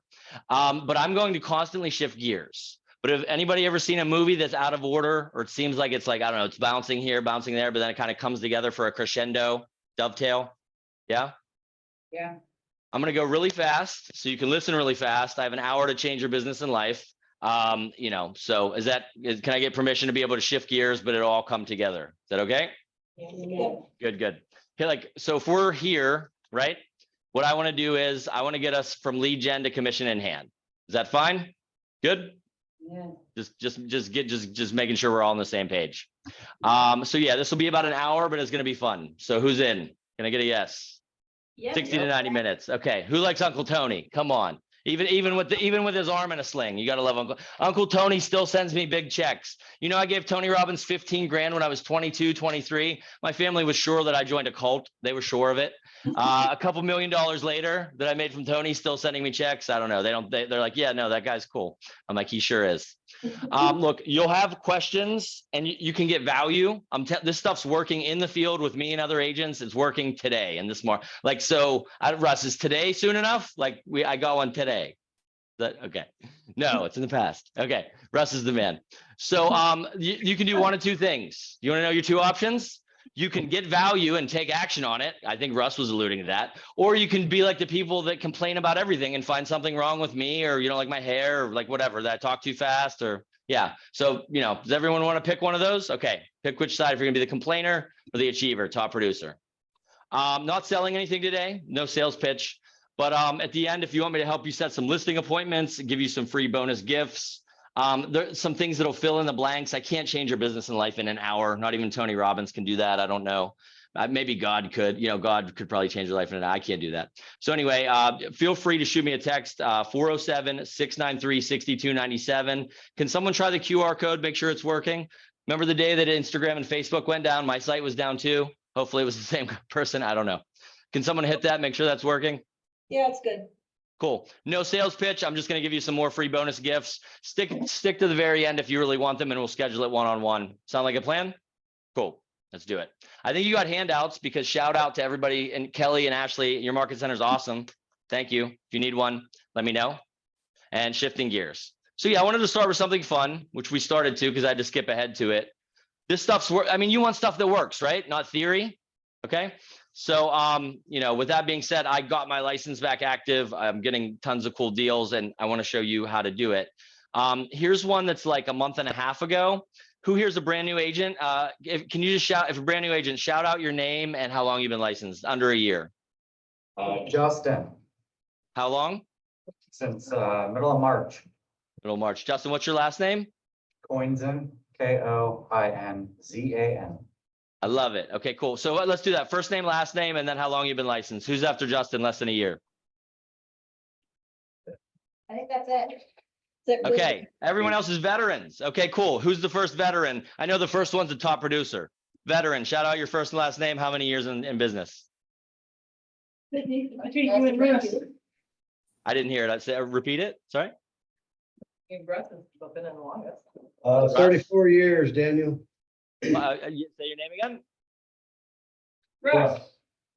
Oh, Russ. Yeah, we met. Okay, cool. Is everybody else shy? I'm sorry. Is this one of those shy market centers? Appreciate the high level of engagement. All good. No worries. So anyway, this agent's brand new. Let's see if Russ gets mad at me for this one. Listen, Justin, you ready? The less you know about real estate, the better. I'm just kidding. But is this a people business? This is a people business. Like, I feel like I talk about people, right? And helping people more than real estate. Anybody vibe with that at all? So this is a brand new agent, but we got him an $800,000 listing agreement on our first session. Can I just show it just to validate real quick? Fair? Fair. Hey, Daniel Fleshman, Exponential Business Coaching here with Eric Rodriguez from KW St. Pete. Awesome. And today we're here in Tampa Bay. Awesome. So at about 7:30 tonight, we started calling some FSBOs expireds. Yeah. We set one listing appointment. I don't know, 500-600K. Yep. And then there was another one that came on, and this one was just under 800K, 790, 795. And we called, the owner actually picked up, which is amazing. And then I said, can we come take a look at preview of the property? Right now. Yeah, I was like, right now, right? And then he's like, yeah, sure. And I'm like, holy crap. So you were about 30 minutes away? I was like 35 I minutes was away. closer to Orlando, about 45, 50 minutes away, but I got there pretty quickly. And yeah, I think you met with the homeowners. Like, what happened when you walked in? I walked in, very receptive, super, very nice.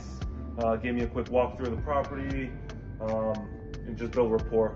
Yeah, and authentically, like, they could feel that we cared. We wanted to see what the problems were, identify them, and see how we could help them. The biggest thing for them, I think, was getting their price. They said they could wait a few more weeks or months as long as they got the price that they wanted. And I think, they'd only had it on a for sale by owner for 1 day, but we were the fifth. We were like the 100th person to call them, the 5th person to go see the property today. Yeah, and I knew we had to go tonight because tomorrow they would have got barraged. They've already pulled it off of Zillow. And we have a signed listing agreement. Signed listing agreement. Yeah, for 800K. So that you can go from 7:30, and then we left their house, 11:15? 11:15 p.m. Yeah, with a signed listing agreement, yeah, in hand. Call Daniel, you gotta call this guy for your coaching. Let's do it. Are you ready to get exponential? Let's go! Okay, so Nike has just do it. Ours is, are you ready to get exponential? But anyway, this is working in this market. Good stuff. Is 800K. Actually, I did talk with Ashley, right? Is it Ashley Blakely? Yep. Who knows who Sarah Blakely is? Anybody knows? She created founder of Spanx SPANX. I don't wear them, but okay. Sarah Blakely is the youngest female billionaire in the world. One of the youngest billionaires of any gender, really. But anyway, she's so I was like, Ashley, yeah, you just got to tell people, yeah, I'm related to. So I'm just kidding. But it's a good last name. It's good. So, but no, she was telling me what. So I think she said, was it under 600K is moving quickly? But what is it? Was it 600K to $1 million? Is that it's moving a little bit slower? Is that somewhat based on a true story? Yeah. Okay, cool. That's a good stat to know. I like that one. Okay, cool. So I guess we should probably have maybe a mix of each, you know. I'm not going to show every YouTube video. So if you hit that and if you want to smash the subscribe button or whatever the YouTubers say, I've got like 30,000 plus connections on LinkedIn. I've got like less than 1,000 subscribers on YouTube. Hasn't been a focus, but if you want to catch any of these that I can't show for time's sake, just go ahead and hit that QR code. You can get our YouTube. Does anybody here? Okay. Do you know what's great in this market or any market? Who wants something recession proof, depression proof, any or lawsuit proof, like anything proof? Bulletproof. Yes. Sure. So divorce and probate attorneys. Does Sally ask Bob what interest rates are before she's asking for divorce? No, she's not. Okay. So what I would say is divorces are going to happen. 80% plus. I talked to one of my attorney friends the other day about it. 80% plus of high net worth divorces result in the sale of a property. Okay. And if it doesn't go to receivership, which eats away 20 to 25% of their equity, then I think I have one of the best formulas here in the country to work with divorce attorneys and probate attorneys. In fact, I don't watch a lot of TV, but who's seen Succession on HBO? Anybody seen Succession? Yep. Okay, who was that? Say your name. Sydney? Sydney. Do you have to be super wealthy or super poor to need succession planning? Oh, yeah, like incredibly wealthy. Incredibly wealthy. In the show, they literally own a media conglomerate that's like a CNN or a Fox or something like that, right? And then they have to like, who's taking over the family business? So here with AJ, my friend, and actually I just joined a team, so we're now on the same team. But we actually got in with a succession planning firm with 64 attorneys. 7 of them do estate planning and probate. Do you think the families that do succession planning, when they do decide to sell some properties, they're probably not in the $200,000 to $300,000 range, right? So anyway, there's a video of us setting an appointment with one of those attorneys. It's on our YouTube if you want to check that out. That was right after we'd met with him. I think maybe the second time. This one here is pretty good. So divorce attorneys, do you know there's probably hundreds, if not over 1,000 in your market? Do you know family law divorce? Did you know there used to be more attorneys than real estate so like attorneys and real estate agents, they keep going up and down. They're about level. When did the number of attorneys in the United States go up exponentially? Anybody want that fun fact? Right, 7 years after LA law premiered. That's how much TV affects people. LA law, and then what do you need? 5, 6, 7, 8 years of law school, boom, attorneys went up exponentially. So if there's tons of attorneys, most agents don't know how to get a meeting, how to talk to them. So this is one we got in Beverly Hills. Can I just share really quickly what happened? And then I'll give you some ideas on how. Does anybody want to work with high net worth divorce and probate attorneys? Yes or no? Yeah. Yeah. All right. So I'll share this video, KW agent in LA, and then we'll go into it here in a little bit. Hey, Daniel Fleshman, Exponential Business Coaching here with Fleming Chu, KW Executive. And what part of the country are we in today? Beverly Hills, Beverly Hills. The Mayborn. Mayborn, yes. We just had a great meeting with a high profile divorce attorney. Probably one of the more high profile attorneys in the country, yes? Definitely, yeah. Scale of 1 to 10, how did the meeting go? It was 10. A 10? Yep. You believe he's going to refer you several listings per year? Definitely. Several, yeah. Yes. Without giving too many secrets, and from there, he's going to refer business back to us, and it's going to look like a great 2024. Yeah, and his client base, he only deals with people with $5 million to $20 million and up assets. A referral partnership? Yep. That's right, yeah. Awesome. And he's giving us referrals to several other high net worth attorneys, yes? Yep. Awesome. Are you ready to get exponential? Let's go. So 500,000 to $1 million a year GCI from one attorney group. They have 3 or 4. Okay.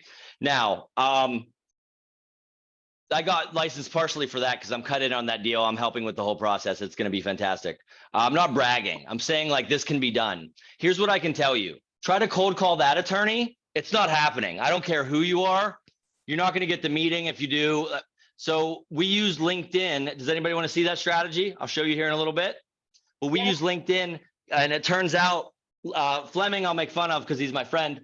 Now, like his LinkedIn isn't that good, but it was good enough to land that guy. So anyway, we'll hit that in a moment. Is that cool? I will come back, shifting gears. We'll come back to that. Fair? Fair. Okay, cool. By the way, to show you this is legit, here's an email with a lot of things, kind of white, what is that, redacted, whatever. So they don't just do Beverly Hills, they also do Mission Viejo. Daniel, that's not Beverly Hills. I know, but it's still like 2 million, okay? So anyway, I'm not bragging. I just want you to know this works, especially after Russ is like, this guy's horrible. I'm just kidding. But is that good stuff? You with me?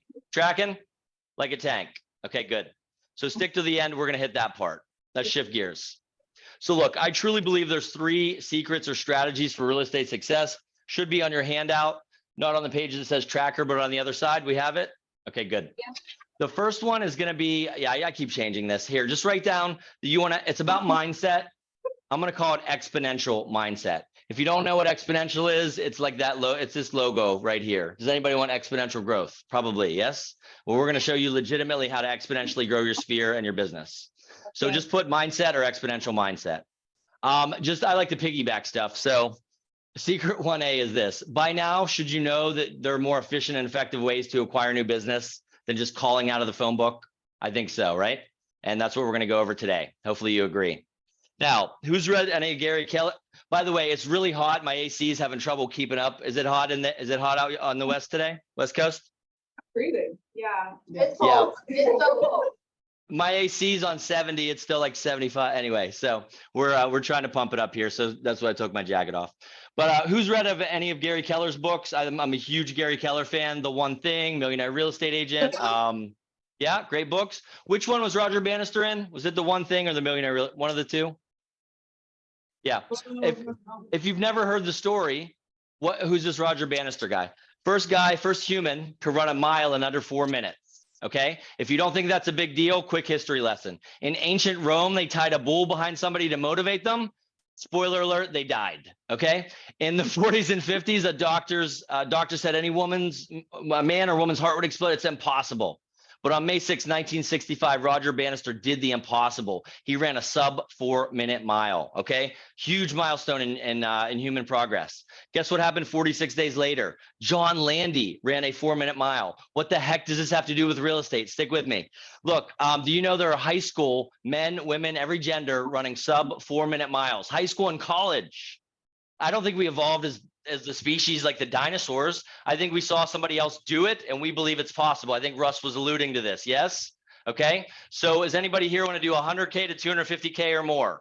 By the way, if you raise your hand, your subconscious mind will believe you. If you don't, it's going to say you're full of crap.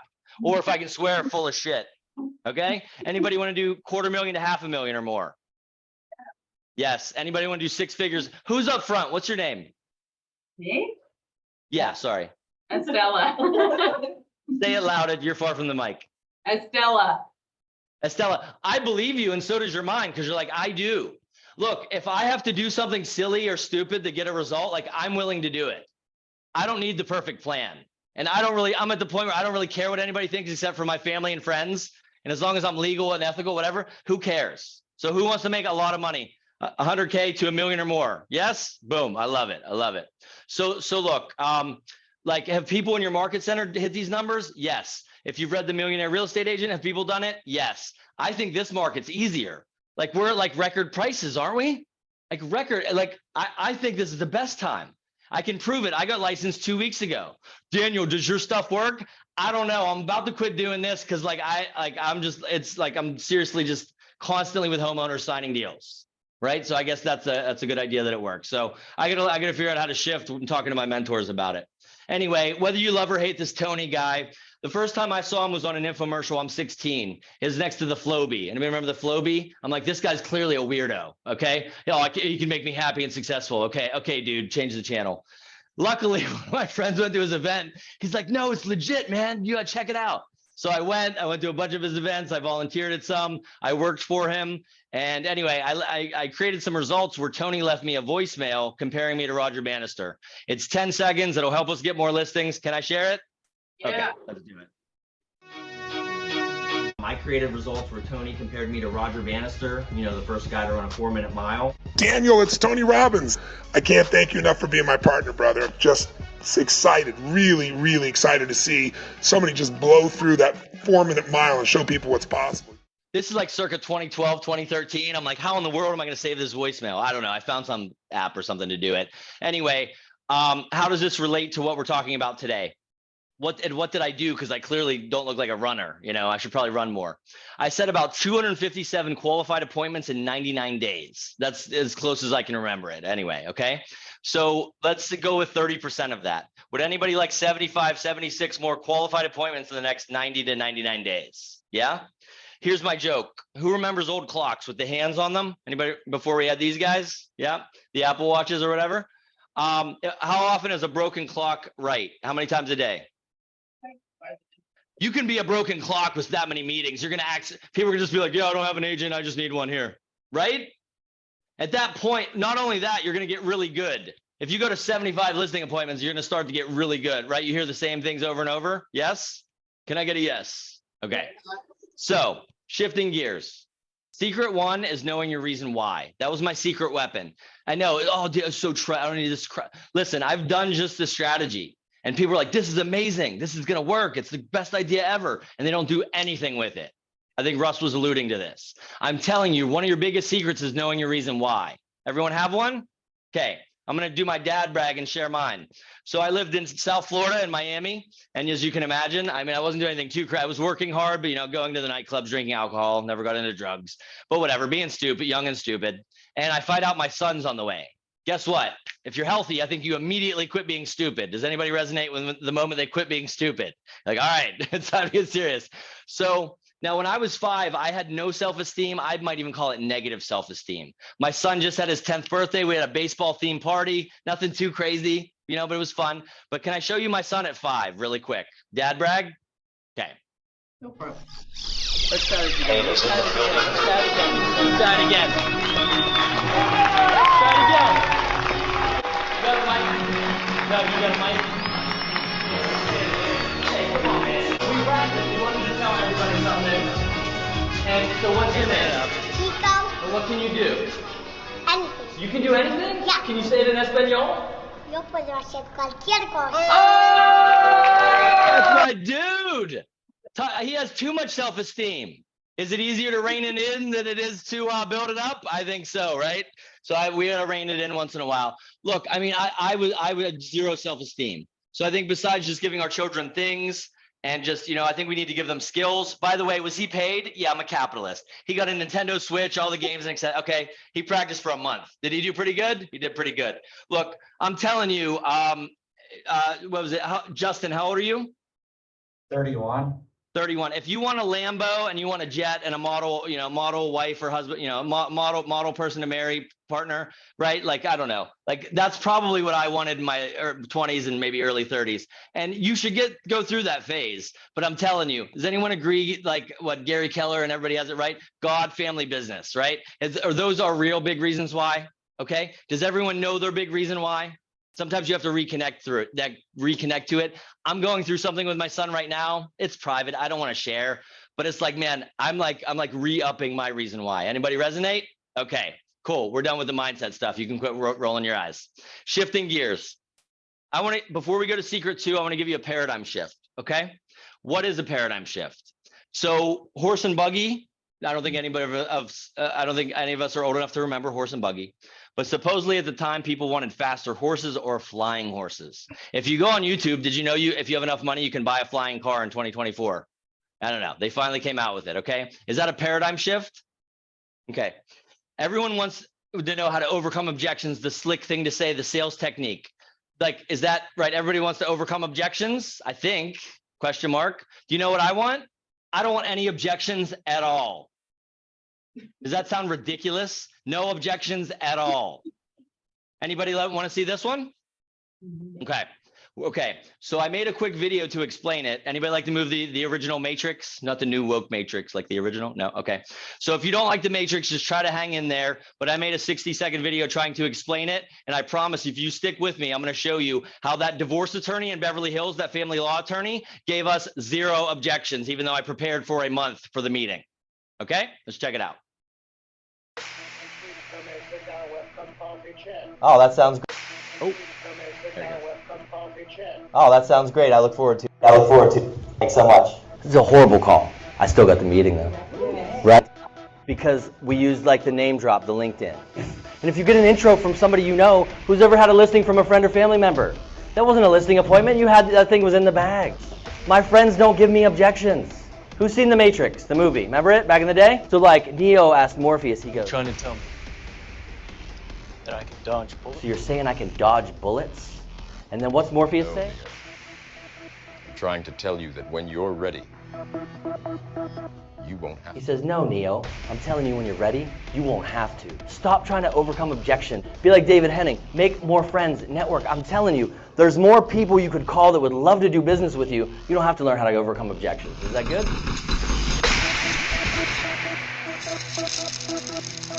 Okay, you have some skill.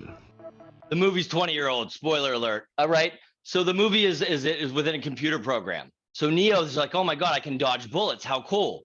Morpheus is like, no, Daniel-san, you can stop bullets. Okay. So if you stick with me, I promise I'm going to show you how to literally almost never have any objections, or at least set up the game to win. Would that be good? Yes. Sweet. Yeah. So here, I'm going to allude to it here. Part of it is this: 80 to 90% of luxury homeowners are on LinkedIn. Guess where they're not? Again, TikTok. Lamborghini used to have, so there used to be saying, why doesn't Lamborghini run daytime TV ads? Because people driving Lambos don't watch daytime TV. They're making daytime TV, okay? Right? So look, here's what I get. Oh, I haven't been on LinkedIn in 10 years. Oh, I don't have, look, you don't even have to post. You just need to add certain people like vendors, past clients, things like that. Not local agents, because they're not going to refer you business, but other agents in other markets for sure. Can somebody scan that and make sure that goes to my LinkedIn? And then this is important, super important. Let me grab your attention. There's two options on LinkedIn. Follow. Is Russ still there? Yep. Oh, no way. Russ, how am I doing so far? Okay. Great. Okay. Russ, do you have a favorite celebrity or just figure, or I don't know, anybody jump out that you like, you think is pretty, Gary Keller maybe? Cameron Haynes. Who is that? Cameron Haynes. Awesome. Now, if you don't know them and they're a celebrity, we're going to follow them. That's what we follow, following celebrities, hopefully not Kim Kardashian. Okay. But we're going to, but we connect with our network. Okay. So if you want to connect with me, you literally just click connect and I can accept it. Okay. If you follow everyone, you know, it will do nothing. It's like following Kim Kardashian. Okay. So what do? We follow celebrities, connect. I say it a lot because people just forget. I don't know why. Okay. Everyone got that one? Okay. Once we do this, don't we hear sphere of influence and referrals ad nauseum? LinkedIn makes every single human in your sphere, every single one. There's not been a person I can't get an intro to. Okay. Daniel, why haven't you called Gary? I want a few more success stories first. Okay. All right. So good. Okay. You with me so far? Good. Yeah. Shifting gears. So tell me, Russ, in your market or anybody, is anybody seeing any downsizers, any baby boomers downsizing in your particular market? I know nationally it's a thing. Sure. Okay, good. So I'm going to show you a program that you probably don't have access to. It's in a lot of MLSs. There's probably other programs that can do it, or again, stay at the end and I can kind of help you potentially with it. But I want to show you a little like a strategy for this. Here's what I love about the baby boomers downsizing. Again, stay to the end or shoot me a text, name and email. It'll be on all the slides or hit the QR because you'll need help with this, I promise. So this is market specific data, okay? Except that's Florida. I know I had to shift gears here. So we're going to do this for your market. Just reach out to me. I can show you a way to get it, okay? So look, downsizing, there's 70 million baby boomers, the greatest generation. I can find ones that don't care about interest rates. Can anybody guess how I find ones that don't care about interest rates? They have 100% equity. You're right. Good. Thank you for the answer. It's possibly 2 transactions. Okay. They have to sell a property and buy a property. Okay. In addition, and now if they're moving to another state, are you accessing your KW network to find a KW agent and getting a referral fee? Are we doing this? Yes. Yeah. Okay. Good. And then also would it be cool to get them to reach out to you? Because we're real estate agents. We don't pick up the phone, right? Okay, I'm just kidding. Okay, that didn't land. All right. Would this be good? I mean, the nuggets get bigger as we go. I want to start with my least favorites. We'll get to my most favorite. Okay, but this is a good, and they all kind of dovetail. There you go. Not my first or second favorite, but it's the most overlooked trending one right now. Okay, because there's 70 million, not just me. I mean, it's in news articles. Okay. So you use a program. Don't try to memorize this and take notes. Just listen, just pay attention. I'm going to look in your market for properties over a certain amount. Okay. And maybe we would go one category 600 and under, and maybe one was like 600K to $1 million, right? So we're going to pick the price. You with me? We're going to say that they've lived there 15 to 20 plus years. Why? We're trying to really narrow it down to the ones that are baby boomers ready to downsize. In this example, I'm going to go owner occupant. Are you tracking like a tank? Okay, good. Single families. Okay. Now, what if they have no mortgage or almost paid off mortgage? I think they're going to use that money to buy their new house, not go to Vegas. Are you with me? Who's heard some people freaking out about interest rates? Okay. Number one, go Google what an assumable interest rate is. There's a ton of assumable mortgages in your market, but yeah, that's not going to help you make much money, but it might help you buy a property. But more importantly is this, that if somebody has almost no mortgage, they don't care. They're going to take that money and roll it over. Is that good? You see why this is a pretty good category? Here's the other thing. My grandma, God rest her soul. I remember moving her from the second story to, she didn't do stairs anymore. She couldn't do stairs anymore. We had to use like a room that was like a den or something and make it a bedroom. I'm sure anybody done this for their loved ones? Probably. Okay. So when you stack all those on top of each other, okay, what you end up with is, hopefully here, okay, is in your market, there's, well, in my market here, there's 10,000. Okay. 10,000. I'm sure there's about that in yours, but if there's 5,000, is that still a lot? It is. Okay, great, Daniel. I got this list of name, phone numbers, and emails. What I can do? Call these people? No. So we're going to go a little bit different.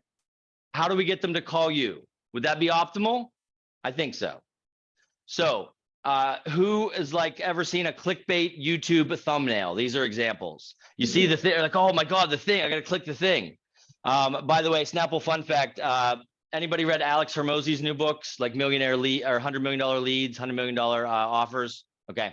He got to talk to Mr. Beast, who I don't like. I think his content's really garbage, but but this guy puts out a video and gets more views than the Super Bowl every time. Pretty valuable, pretty valuable. So that he said, how do you make a clickbait thumbnail? And then he's like, well, you do the clickbait and then you over deliver on the clickbait. And he's like, oh, I got it. Okay. So think about that. We're going to use a different platform than YouTube though. Okay. We're going to use email. Who here has command? Who here has email? We all have that? Everyone know how to use email? Okay, good. Sending 5 emails and 5,000 can take about the same amount of time. Okay. Now, based on all these criteria, if these people got an email that said, sick of stairs, considering downsizing, I mean, it's like you're mind reading them, right?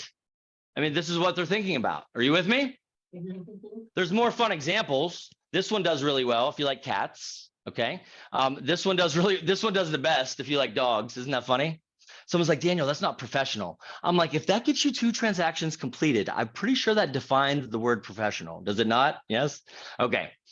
When you send these emails, which we could help you with, we can't do right this second, but there's only 3 real options. Number 1, they see the email and it's from you, not Zillow, and they call you. That'd be great. Number 2, they reply to the email. Would everyone call if they replied to your email? One of you is no. Okay, the rest of you, yes? Okay, good. Now, alternatively, who remembers Michael Douglas from the movie Wall Street? Gordon Gekko? Not the one with Shia LaBeouf, like the original. Okay. He has a saying in the movie. He says, information. It's the most valuable commodity I know of. Do you know why everything on here is free? Because they're stealing our information. That's why it's free. Okay. I know, except for the service. Okay. So information is still the most valuable commodity. Send this to 5,000 people. Let's use an easier number. Send this to 1,000 homeowners, 2 stories, no mortgage, 15 plus years, empty nesters, right? Send it to 1,000. At least 500 to 700 will open it. Whose lovely face are they going to see when they open it? Yours. Now, more importantly, how many times they open it if they clicked on links. So there's an old movie, Pursuit of Happiness. Will Smith's not canceled yet, right? I hope. If he is, don't tell me. I like Will. Okay. Hope he didn't do anything stupid. Anyway, so Pursuit of Happiness movie. I guess I'm getting ahead of myself here. There's an Easter egg in the movie that's so big you can, you miss the forest from the trees. In the movie, remember how he's horrible on the phone and in business? And then all of a sudden he gets really good. He was calling a list. Anybody remember him calling this list? And the bottom were the low net worth and the top was, oh yeah, the high net worth. So that's called the pursuit of happiness strategy. We have hardly any time in our days, quote unquote, to begin with. You might as well start at the top of the list, not the bottom. Same thing here. If somebody opens this email 16 times, Daniel, that's ridiculous. It happens all the time. Every single time that happens. People open it 4, 8, 16 times. Do you think they're interested in downsizing? Yes, they're not neurotic. Does that kind of make sense? Kind of with me? Would anybody call somebody that opened your email like this 16 times? Okay, wouldn't be a horrible idea. Okay. If you don't like downsizing, stick with me. All right. So there's some other features here. I'm going to skip this one for now because it's not that important. Let's go to another one. Let's go with who likes luxury? Nobody? Yeah. Okay. There we go. One of you. So by default, if you like luxury, you're kind of subconsciously doing the pursuit of happiness because you're reaching up to the top, not the bottom. Okay. And Alex Hormozy has another great quote that I love. Solve wealthy people's problems. They pay better. You want to help somebody with bad credit get a house? Go make a ton of money and go help them for free. Can I get a hallelujah? Amen. Yeah. Okay, good. That's just my opinion. That's my opinion. So with that being said, let's say there's 10,000 of these people in your market that are, where's luxury start at in your market? I think 750-ish. Yeah. So there has to be thousands. Yes. Okay. Do you know how easy it is to market to 1,000 to 10,000 people?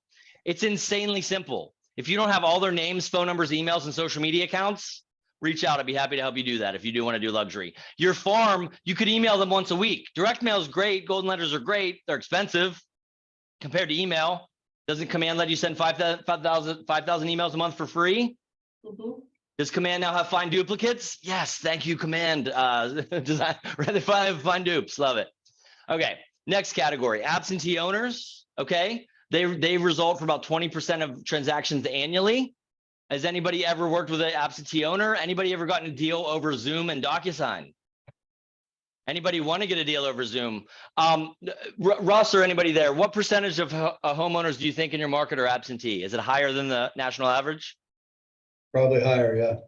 Over 20, yeah. So it's maybe 20, 15, 20, 30, maybe. I don't know. Somewhere in there. Yep. Yeah. Well, it's hard to door knock them, right? They're not there. Okay. So we actually have, by the way, if you want to do email campaigns, AKA maybe also smart plans, right? You can do them to all these sources. Let me just make sure because I updated this. Here's a $2.5 million FSBO.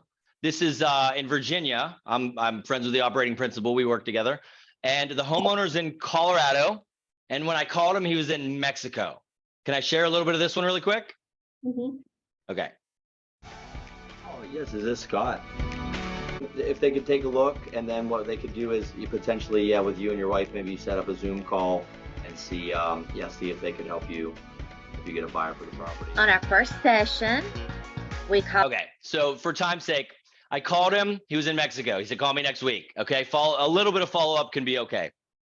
He's in Colorado, and I basically just said, can we get eyes on the? No, actually, no. I just set up the Zoom.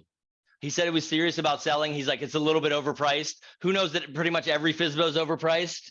Okay, I might get canceled. Who knows that somebody got his properties threatened to be taken from him for overpricing them? Okay, we're not going there. We're not going there. Okay, anyway, no? Okay, nobody got that one. Good. But basically, it was a little bit overpriced. But the OP with a little bit of my support and that agent, they got a $2.5 million FSBO listing agreement signed on Zoom. The OP had never seen the property or met the owner in person. I mean, anybody like to do this once in a while? It's very possible with absentee. So you might want to reach out to me more if you want to dive into that one, but that's very possible. Anybody afraid to call an $18 million homeowner? A little bit, pretty intimidating. Yeah, they're just another human, okay? They either got lucky or they're really smart, right? But they're just another human. I'm not afraid to call a turn. I mean, we all get that call anxiety, but to me, it's just like, okay, just do the thing. And honestly, wealthy people are nicer, in my opinion. That's my belief. See, Russ says I believe that, therefore it is true, right? Ask and you shall receive is in a book I read one time. Okay. Okay, cool. So let's hit the script. Anybody want to hit the script? Switching gears? Yep. Let's do it.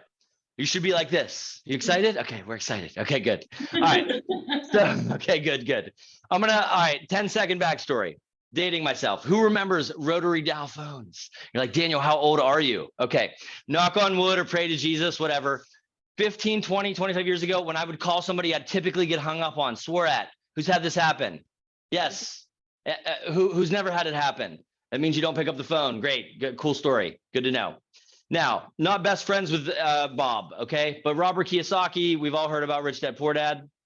Anyway, he told me, Daniel, when you're teaching, use stories and games, like the Bible, my books, and I have a game. I was like, okay, got it. So, all right, I'm going to do a 30-second game with the show Friends, and it's going to show us the perfect script so we can have fun with it and you'll remember. Is that cool? Yep. I made this 3 years ago. RIP to Matthew Perry. I'm not changing it. Okay, good. So does anybody want to play along? Yeah. Okay, well, shout out your name. Estella. Estella, are you close to the mic? And can you come to the mic so I can see you? I'll hook you up with something for helping me. Sure. Estella, round of applause for Estella. Come on. Estella, here's the good news. You can only get this right. Okay, you can only get this right. All right. All right. So I want you to pretend as $1 million, that's a pretty good price in your market, okay? Well, Estella, would you rather have $1 million homeowner that you could get a listing with easily, or a divorce attorney that could send you like 4 to 8 listings this year and every year after? Probably the divorce attorney. Okay, good. For simplicity, we're gonna go ahead and go with the homeowner, okay? We'll go back. So let's pretend Rachel Green from Friends. After the show, her character made a lot of money. She has $1 million home. She's super motivated, has to sell, right? Because she's got to get back to New York or wherever the coffee shop is. And she doesn't have an agent. Are you tracking so far? Yep. If you're a new agent, by the way, and you find a home and you hear that the homeowner's motivated, but you don't have their name, does Justin, do we know how to find any homeowner's name? Yes. On the What program what would we use? What program? Realist. Boom. Justin, you're the man. Thank you. You're going to crush. All right. So we have Rachel. We know she's motivated. Now, Estella, are you on LinkedIn? Yeah, I am. It's really Awesome. old, gross, but yes, I am. That's totally fine. Listen, what's the fastest way to lose $1 million listing? If your LinkedIn says you're a barista at Starbucks is the fastest way to lose $1 million. Okay, make sure it doesn't say that. Okay, but I'm sure it doesn't. Now, so you find Rachel Green. Next step is really difficult. Ready? Pay attention. You type in Rachel Green's name to LinkedIn. Okay, pretty easy. Now, you want to add people, only people you know. Again, vendors, past clients, successful friends and family. Add Russ. He'll help you out once in a while, I hope. Don't get me in trouble. And then local agents, not so much. Who's a vendor? Mortgage, title, insurance, like tons of vendors. Who wants more referrals from vendors? Of course. Now, once we have done all that, we've added the people we know. We've typed Rachel's name in. We're going to have mutual connections. Estella, can you explain do you know what a mutual connection is? Just someone you guys have in common as friends. Yeah, like a friend of a friend, but in a business perspective. Make sense? So what you would do is you'd click right here, you get a list. You're like, Daniel, 63, that does happen once you get a big network, yes. Now, I want you to pretend, Estella, that Monica Geller is your best friend growing up, your home girl, yes? Yeah, she's my girl. Now, my friends give me referrals, otherwise they're out of my friend group. Does that sound like a good idea? Yeah, y'all are about to kick some friends out, good. So if for a 25K to 30K commission ballpark, would you, for 2 seconds, would you call your friend Monica and say, hey, Monica, do you know Rachel? Yeah. If you wouldn't do it, Russ, do I have permission to be a PG-13 joke? Sure. In Miami, they'll bury a body for 25 grand. You won't pick up the phone. Come on. You serious? Okay, good. You call Monica. Hey, do you know Rachel? Oh my God, I know Rachel really well. Now imagine this. You ask for an intro and Monica's a great friend. She says, hold on, calls Rachel, brings her to a 3-way call. First of all, doesn't that legally, ethically get her on the do not call list? I've asked attorneys, it does. Cold calling isn't dead, it's completely obsolete.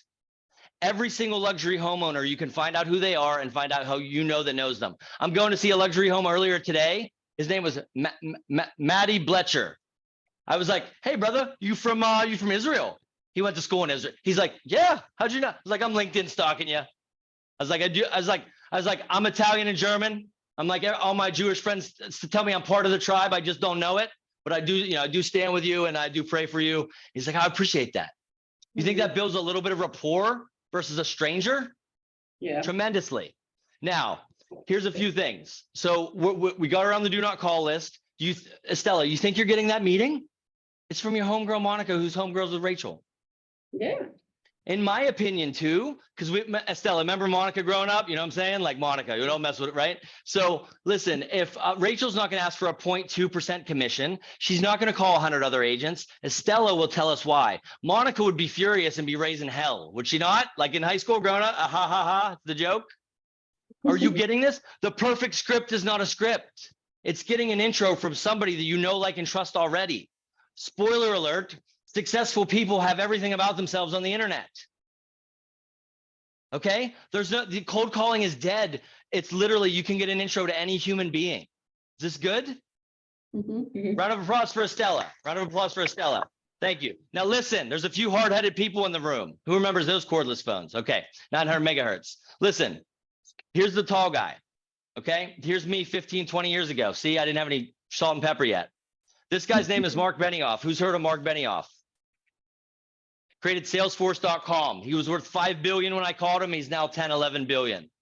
I'm not bragging. I'm telling you this works with anyone, even if you don't know Tony Robbins. Okay, it's just, look, Russ. Russ probably has a network bigger that he could leverage than you could even believe. Okay, but when I worked with Tony, by the way, I grew up. My dad was a police officer.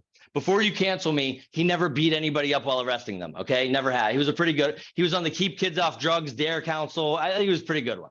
But he made 20 grand a year. God bless his heart, you know, did the best he could to keep us kids in line and keep food on the table. But I remember I went to go work for Tony Robbins. And, I remember the first time I made 20 grand in a month when he made that in a year. He's like, that's pretty exciting. Remember the first time I made 20 grand in a day? He's like, is what you're doing legal? Like, it is legal. Anyway, I wanted to do something bold, pun intended. I wanted to call Mark Benioff. First of all, he was connected to Tony on LinkedIn, found out they're friends, and I got his cell phone because it was in our CRM. Okay. Do you want to know how that call went? Ring, ring. Hey, Mark, my name is Daniel. I work with Tony Robbins. I had a quick question. You know what billionaire Mark Benioff said? What's up, Daniel? How you doing, buddy? How can I help you? I was like, no, but that's how I felt inside. Works on anybody. Okay. A few more. The guy at the beginning, did I show that one? The guy that I've known for 5 minutes. That was another example, and that's a homeowner. This is Greg Posada, team leader downtown LA. See the LA skyline? I'll share a little bit about what he said. Did you ever call somebody that doesn't want to talk to you? Again, if you haven't, you don't pick up the phone. Greg wanted to talk to me as much as he wanted the new COVID variant. Not at all. Okay, not at all. But here's what I said. I'm on LinkedIn while I'm on the call. Well, there's 2 people. So what did? I threw up a Hail Mary. I said, Greg, do you know so-and-so? He's like, Daniel, that's my cousin who's a realtor in Dallas. I'm in LA. What? Stopped what he was doing, got his full attention, set a meeting, had me come out and do a training. And then at the end, he shot me a video testimonial. Is that a paradigm shift? Hanging up to video testimonial? Yes? Okay. Last one is a little bit fun. Who remembers Circuit City or Best Buy? Okay. Eric Jabek was a team leader in Palm Beach Gardens. He didn't want to talk to me either. I was on his LinkedIn, which was horrible. He had one connection, but I saw this. I said, Eric, did you work at Circuit City in college? He goes, yeah. I was like, buddy, me too. He's like, no way. Which location? We're seriously good friends. Our families know each other now. As something as innocuous as where we worked in college. So what's the perfect script? It's using your sphere, but you think your sphere is limited. You think your referral base is limited. I can get a referral introduction to any human. You like it? If you learn nothing else today, that will change your life. I promise. Some of you are looking at me cross-eyed. It's okay. Let's keep going. Shifting gears. Look, if we were going to knock some dominoes over today, metaphorically, or this is the world's largest domino, but I can't knock that over. If the largest domino in your life is everything you want to achieve personally, professionally, the Quan, as Jerry Maguire might say, I can't knock that over today. But here's the good news. You see this domino right here? It's smaller than that you can knock over a small domino today. And I suggest that you pick one. I don't know whether it's, I should learn this LinkedIn thing and quit saying that I haven't been on it in forever. It doesn't, just get back on it. Okay. Maybe it's like, yeah, I need to learn about attorneys. Apparently during depressions and recessions, I still have business, right? Maybe I need to find this other lead. Is everyone kind of thinking maybe of a domino you might want to start working on? I hope so. By the way, if in the past you haven't achieved your goals, I'm going to say it's not your fault, which has never been said by almost any coach ever. But what I'm saying is right now, moving forward, if you take responsibility, like, don't you have just in your market center all the resources you need to succeed? I mean, this is Keller Williams, not Caldwell Banker, Remax, okay? All right, I'm a fan, I am, okay? I love Gary Keller's a genius. You have tons of resources. I don't even train those other companies, and I literally joined KW, okay? I'm a huge raving fan. I joined under Gabby. Anybody know Gabby? She's with KW Wealth Builders. Gabby's got a t-shirt, it says 50 million or bust. Anybody want a friend that has a t-shirt that says 50 million or bust? It's my kind of homegirl, okay? Now, so shifting gears really quick. Okay. I just updated this for you. Stand by. All right, here's what we got. So look, you could write this down or at least pay attention. I believe the fastest way to create exponential shifts in your mindset, your skills, and your results is basically going to be through exponential growth strategies. And once you realize this, my mentor said, Daniel, go all in. We're gonna have some fun with this. I've explained this perfectly one time. This was in Orlando and I recorded it. It's like 20 seconds, 30 seconds. So if it's cool, I'm gonna share my perfect version of this. Look, I believe the fastest way to create exponential shifts in your mindset, skills, results, and income and life is by using exponential growth strategies. Once you realize this, I believe you should go all in, okay?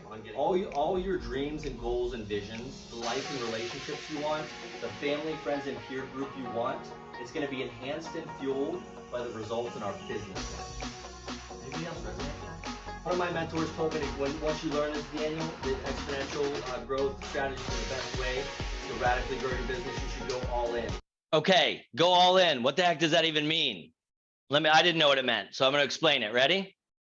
Anybody else resonate with that, by the way? Yeah. Okay, I hope so. So you see how this guy's not all in? Is he not all in? Okay, good. Like, are these two all in? Oh my goodness, I'm pretty sure they are all the way in. Yeah. Is it for sale by owner all in? No, they're trying to save money. Who calls FSBOs? People that want a discount. It's just, you ever put a FSBO on Zillow? It's like 99% scam calls. My goodness. Okay. Are these two all in? Hey, they're all in, right? And is everybody here all in? And if I'm missing anybody, I'm sorry. Round of applause again. Round of applause. Everyone's here is all in. Okay, I'm having some fun. Okay? Listen, here's my question, and answer it to yourself, not out loud. Are you ready to go all in? Okay? So look, I believe you have the ability to go all in. It's completely up to you. What did Russ say? If you want to work harder today than you did tomorrow, Russ, what was that quote? Challenge yourself to be better today than you were yesterday. Boom, write that down. Love it. Okay? Because then you get more memes like this, that feeling when you get that clear to close. Now, if you've been in the business a long time, you know clear to close ain't what it used to be. That should say the feeling when the check is in your hand, right? Anybody? Okay, anybody with me on that one? Okay. Again, really quick, before we land the airplane with the best stuff, shoot me a text. I know I'm going fast. I can help you fill in the pieces. I help agents set listing appointments all day, every day. I might even be looking for a referral partner out there. I don't mean to brag, okay? I set 10, 20, 30 listing appointments a day, okay? So get with me after, we'll see if we can tee some up. I'm really humble too, so that's good. So, okay. So look, who remembers the definition of insanity? What is it? Doing the same thing over and over and expecting a different result. I don't want to, do you gamble? Is there gambling in your state or nearby or no? Okay. I don't gamble in real life. I lived in Vegas for a year. I gambled like $5. Okay. I don't gamble, but I definitely don't want to gamble on my business success. So this is all a systematic approach. Okay. So I was talking about Michael Douglas earlier, Gordon Gekko's character he played. So 2 quotes I want you to think about. 1, I don't throw darts at a board. I only bet on a sure thing. You know what's a sure thing? Death, divorce, right? I'm not going to say taxes because that really doesn't help us. Death, divorce, downsize. These things are happening, right? So anyway, and for sale by owners are going to, right? These things are going to happen. And remember, what's the most valuable commodity? Information. Most valuable resource asset is going to be relationships. According to Rich Dad Poor Dad, he said, I'll lose all my money and I'll get it back. So who's read Think and Grow Rich or 7 Habits of Highly Effective People? Anybody? So you may have heard begin with the end in mind. We heard this before? Good. So I'm going to show the best listing lead sources for the next 7 to 12 months. And we'll go from we'll make the nuggets bigger as we go, least to most favorite. Is that good? That might not be true. For sale by owner, good God. Who likes FSBOs? Who hates FSBOs? What if every single FSBO you called, they were nice, they set the meeting and they signed a listing agreement? Would anybody like FSBOs? Oh, yeah. That's what happens to me a lot of the time, like a lot. Most of my new leads have been FSBOs. We'll come back to that. How many are in your market right now, by the way? A lot or a little? Not very many. Okay, that's all right. Yeah, I know so certain markets have less, but still, if you could pick up an extra 2, 3, 4 a year or 1 or 2 a quarter, I mean, would it still, I don't know, you could add 64 grand, 128 grand, that'd probably be a good thing. We have anybody remember the Heisman Trophy? So I have a strategy called the Heisman. It's so good, I'm not going to share it publicly. If you reach out to me, I'll share with you parts of it. I call a homeowner that's a FSBO. They are nice to me. They take my call. That sounds like an emergency call right there. I might have to take that here in a second. And then a lot of times I take the listing appointment. So reach out to me on that one, but I do have a legit strategy that's working. I can't get into it, but that's one of our lead sources. Now, expireds. I probably have a love-hate with these as well. You can go back 3, 4, 5, 10 years, by the way. But what if you could get expireds to call you to relist? Anybody open to that? Yeah? Okay, good. And then, yeah. So anyway, if we could pick up some of those and they weren't so hard, maybe you would. Okay. Maybe you wouldn't. Okay. I don't have time for this. So come back and I will show you the FSBO. We started to talk about this and then it's God family business. I'm actually going to make sure that was not an emergency call with my son. But this is the pursuit of happiness. Who's ever been to Salt Lake City? Okay. I was asked to go out to their market center to train. They had like 12 FSBOs, not many. Most expensive one was this. It was on a show, Extreme Home Makeover. Who remembers that? Heard of that show? Okay, cool. Now, I called them. We set the meeting. We went straight out there. And if I can show you that really quickly, this was one of the coolest FSBOs I've ever been to. Take a look at this children's bedroom, and I'll be right back. Well, I fly out tonight. Could I come? Oh, okay. I want you to go have lunch. Could we come in an hour? Could we come in an hour and a half or something? Yeah, come in an hour. Hour. You got it. We'll see you then. Okay, bye. Thanks so much.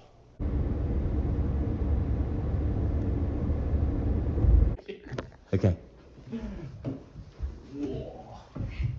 Oh man, this is insane. This is so cool. Hold on, wait, okay. This is the children's bedroom. That is a 33-foot slide, 33 feet. Okay, I've never seen anything like this in a children's bedroom. You're right. So you're gonna see me go down it here in a second. Like a big foot. Okay, here's me jumping down it. Here we go.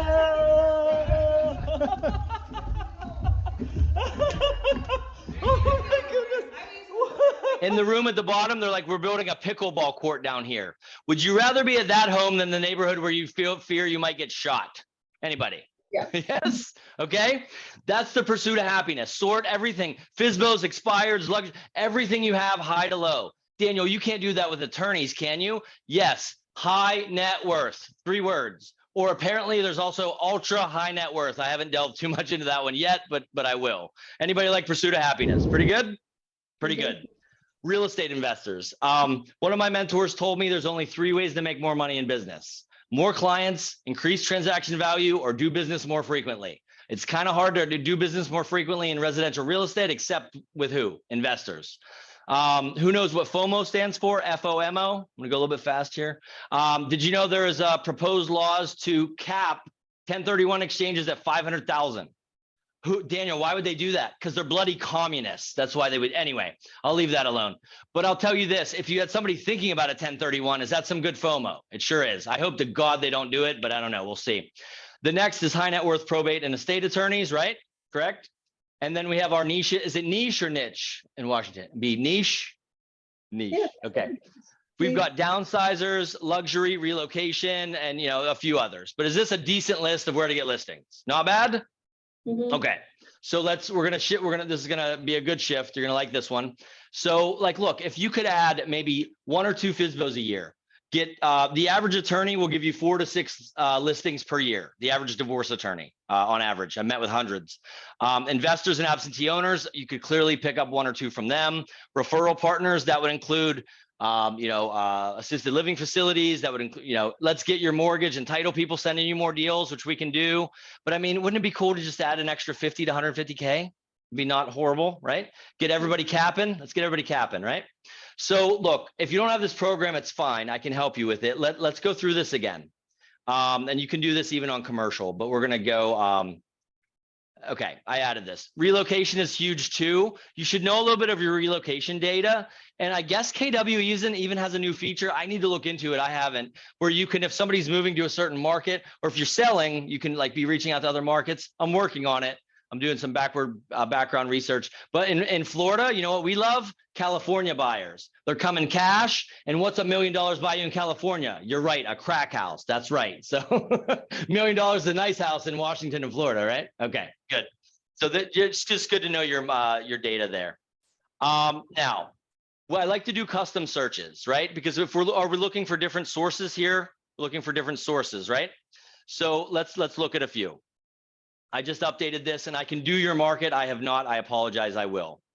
That should be, did I not put, okay. That was a little bit earlier. That was a little bit earlier. Reach out to me. Does anybody want to get these lists in your market? Okay, so I can pull them for your market. Desiree Phelps. Okay, cool. You want me to reach out to Desiree? I can do that. If you want a list of everybody in your market that's absentee, luxury, you know, all these different lead sources, reach out to me. I can help you make that list. Anybody, right? So just text me or stay to the very end here. We're going to land the airplane, but stay. We've got our best stuff coming. Okay. Let's get you some of the best stuff here. Is this good so far? Okay. Love it. Here's what we got next. We'll skip that. You know what? Let's hit this really quick. Who thinks you can get 1% better at anything in life? Anybody get 1%? Listing, presentation, social, anything, computer skills. Okay. Did you know that if you get 1% better per day, the curve that you're on is this one right here? The greats in my mind, which would include the Michael Jordans, the Kobe Bryants, LeBron's pretty good, but I think he's a prima donna. Okay, one of you doesn't like me now. Anyway, they don't compare themselves to others. They compare themselves to themselves. But here's what I can tell you. 1% improvement over 365 days literally puts you on what's called an exponential curve. So that's why I thought it was pretty good marketing. I was kind of piggyback Steve Jobs ideas. Not that I knew Steve, but I just watched his videos before, he's obviously passed, is hashtag get exponential. So does anybody want to do 1% improvement and like get exponential results? Is that kind of right? Nike's got just do it. I thought it was pretty good. So some bonus content here for fun. A lot of you said you're open to work with family law and probate attorneys. Yes. Mm-hmm. By the way, look, I'm a child of divorce. A lot of us are. I'm not saying I want to make a bunch of money off people getting divorced. Part of what we can do is help families out of crisis. So I do want to be clear about that, right? The best way to help them. Did you know the courts don't care if they qualify for a mortgage after the divorce? But can you advocate for that? Yes, you can. Does that sound like a noble cause? Because a lot of people are like, oh, you vultures working with divorce. It's like, no, we're trying to help people, okay? We're trying to pull them out of crisis. Is that good? Does that make you feel warm and fuzzy? A little bit better. I'm going to skip this one, but there are the top 10 reasons to work with attorneys. Come back to me and reach out and I'll get you that one. But this one's fun. Here's an FAQ. Daniel, what type of attorney should we work with? I got you. Ready? This is a marketing piece from an attorney. Who keeps the dog in divorce? Is that sad? It's extremely sad. It's great marketing. I would call that attorney all day. Okay. Now this marketing here, you cheated. You're a player. I'm going to spray paint your Porsche. Okay. Is that crazy? That is crazy good marketing. I would so call that attorney. Okay. That's great. Okay. Buy one divorce, get one half off. No. Okay. That's trashy. We accept PayPal. No. Don't call the $99 divorce attorney. Okay. They basically are attorneys that do what people do on the show Succession on HBO. They're planning which child is going to take over the family conglomerate business. Should we call succession planning attorneys? They are some of the best. Make sense? Okay, good. Daniel, divorces are stressful. I don't want to do divorce listings. Okay. Well, Dr. Dre recently got divorced. Why is Dr. Dre a billionaire, by the way? It's not hip hop. Anybody know why? The Beats headphones. Yeah, he's almost a billionaire. An agent in LA actually knew outside of LA.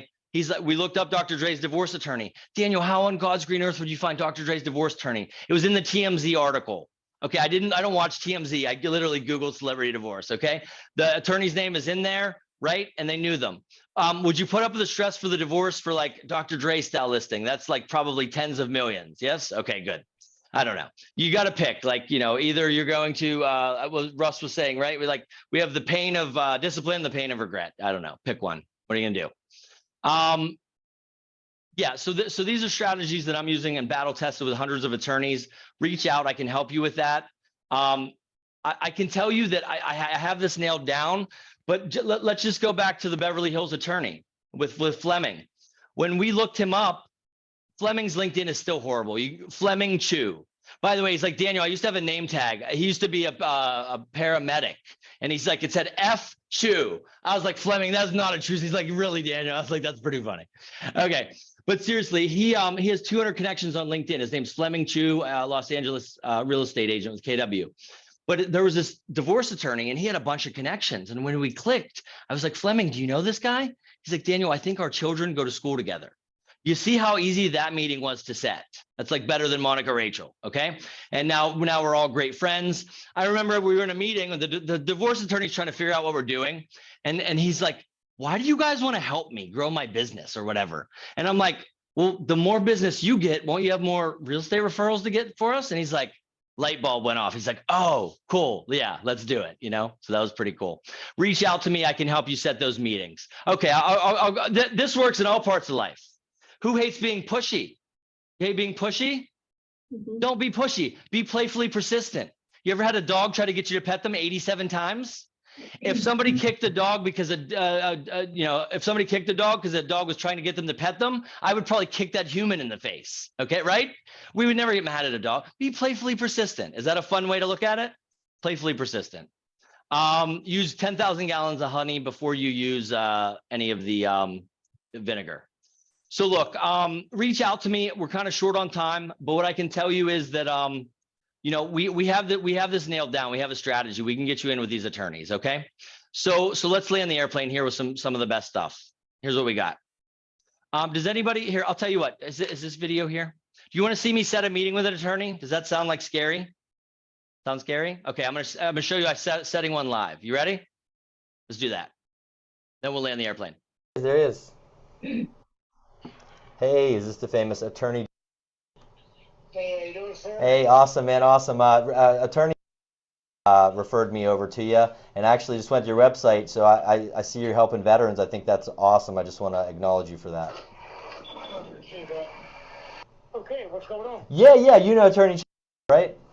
Of course. Yeah, so he's a good friend of mine. We used to share office space. He'd referred me and AJ Fernandez over. AJ's a local real estate professional. What we were hoping to do, we met with another attorney friend of his as well, Steve. I don't know if you know him down in Ab.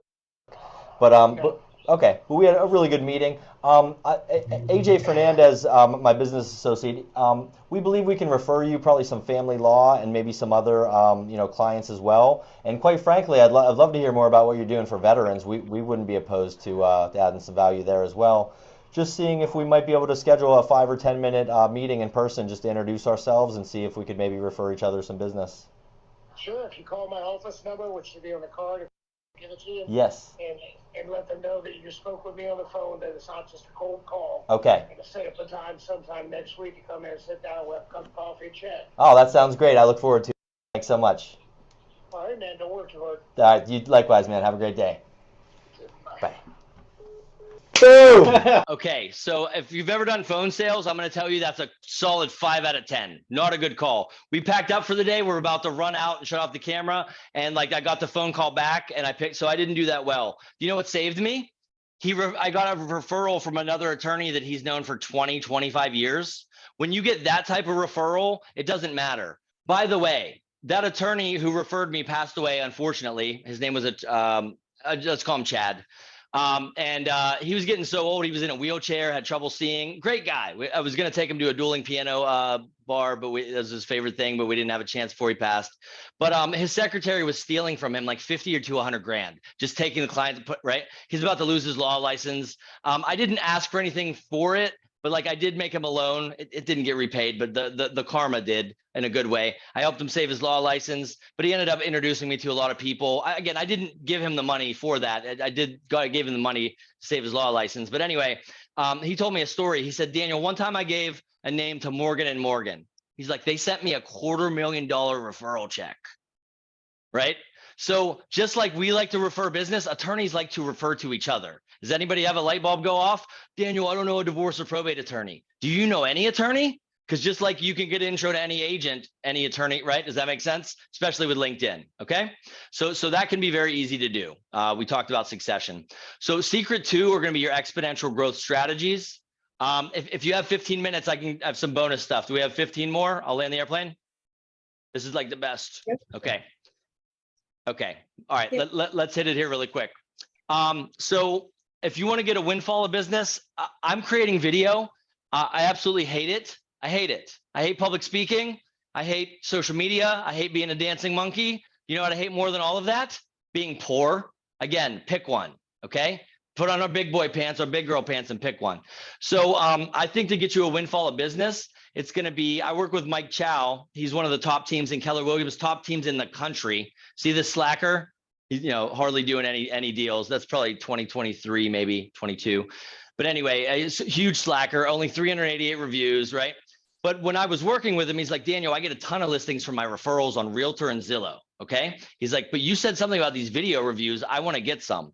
He now has 30 plus video reviews from sellers, buyers, vendors. He even took me out to a 5-star authentic Chinese dinner. And at the end was like, Daniel, will you shoot me a video? And I'm like, that was good. That was good. I like that. But I did. Okay. Here's one of the first ones before it was edited. You want to see a second of it? Let's check it out. Hi, Carolee Whitehouse here.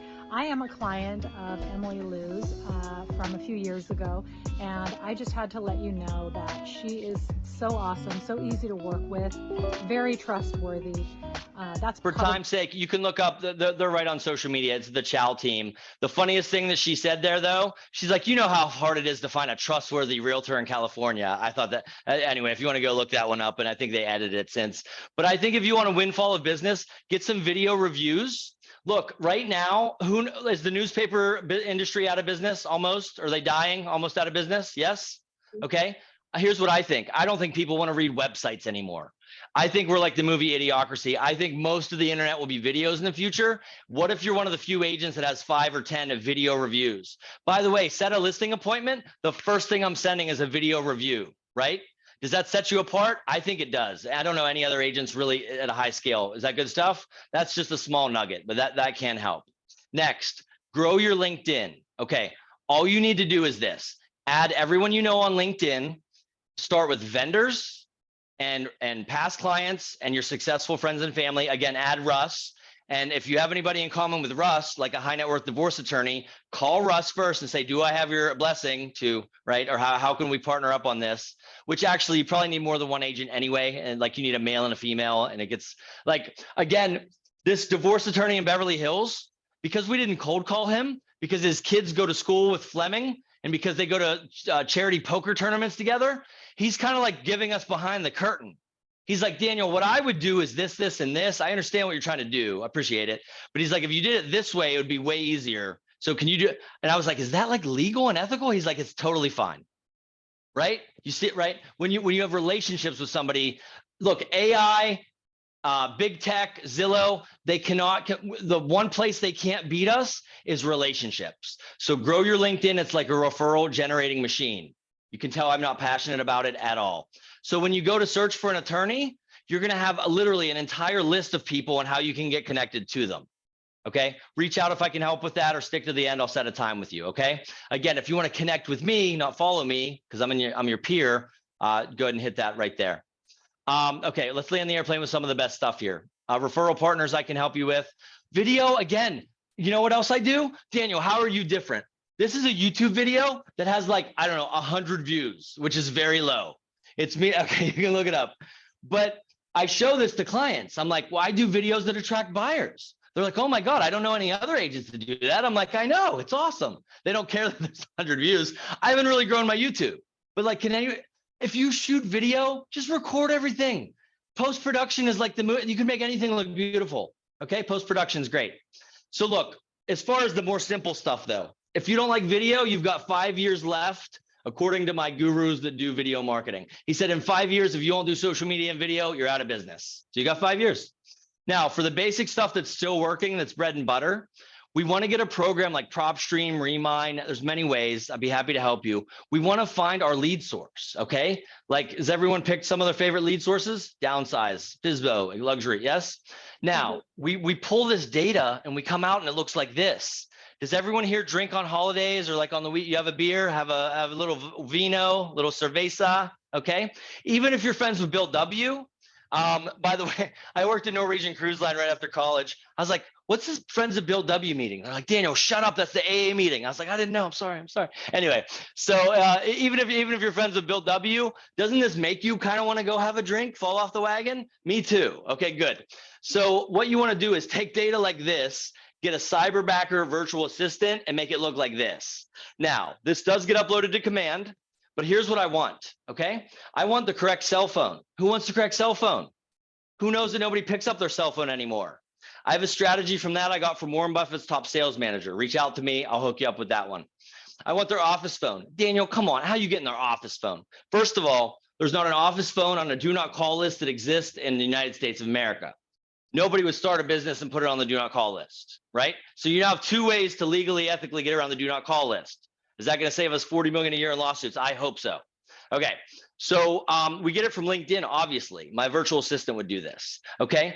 Guess what people with $3.8 million homes do during the day, business hours? They pick up their business phone. Before I thought, oh, it's going to be an assistant, gatekeeper. No, they pick it up. That's why they have a $3.8 million home. That's my theory. Is that good? That's pretty good. In addition, you have fields for LinkedIn and Facebook on command, okay? So before you upload this list, before you call somebody, pretend this is command so I don't violate copyright law. But what if you could just click like Greg Posada in LA or Monica Rachel, and you can see the person and you click your mutuals and you're like, oh my God, we both know Monica or Russ or whoever, Ashley, okay? Then, right? So I think anybody rather call like that? I think it'd be fantastic. Now, in addition to that, let's do some email marketing. Here's some good ideas for you. I'm gonna have to switch my audio, by the way, my headset's dying. Give me 1 second. I'll land the airplane here, 2 minutes, good? Land the airplane. Let me switch my audio over to hopefully you can still hear me okay. Yep. You still got me? Yep. Lovely. If your head's not dying, didn't somebody say that? You're not working hard enough. Okay. So look, we talked about the downsize emails, which are great. Daniel, what about expired? This is an old one, our new one's way better. If you have 1,000, 10,000, whatever expireds, you can get all their name, phone numbers, and emails. And then I would email them, hey, do you still want to sell your house? Don't you think some of them do? There's only 3 things that can happen. 1, they call you. 2, they reply to your email with something like this. Would you take a $1.7 million listing appointment with an expired listing off of an email? I'll take it. Or 3rd, they open your expired email 27 times. What do? Sort it high to low. Hey, I'm not sure if you got my email. Yeah, they got your email. They opened it 27 times. Would you call and say, hey, did you get my email? That's not cold. That's warm. Okay. Absentee owners, all these different categories. So like smart plans, yes, but be smart about your smart plans. Oh my God. Can I trademark that? Okay. Be smart about your smart plans. I just thought of that. Now, let's land the airplane here. Quick recap. All in one slide, what we talked about. Do we want to not throw darts at a board? Do we want to bet on a sure thing? Yes. Cool. So, are we business owners, right? We're entrepreneurs, business owners. Every business does marketing. If you're not doing marketing, I don't know what kind of business you have, a bad one. Email marketing, listen, who remembers AOL? Ask Jeeves, how old am I? Anybody remember AOL? When the internet started, we had email. When homes start, like the postal service is 100 years old, do you still get packages delivered to your snail mail? Email will be here forever. You still get your flight notifications. They can't just do the app because like obviously, you'd also need the email confirmation. So you should do email marketing. It's just free.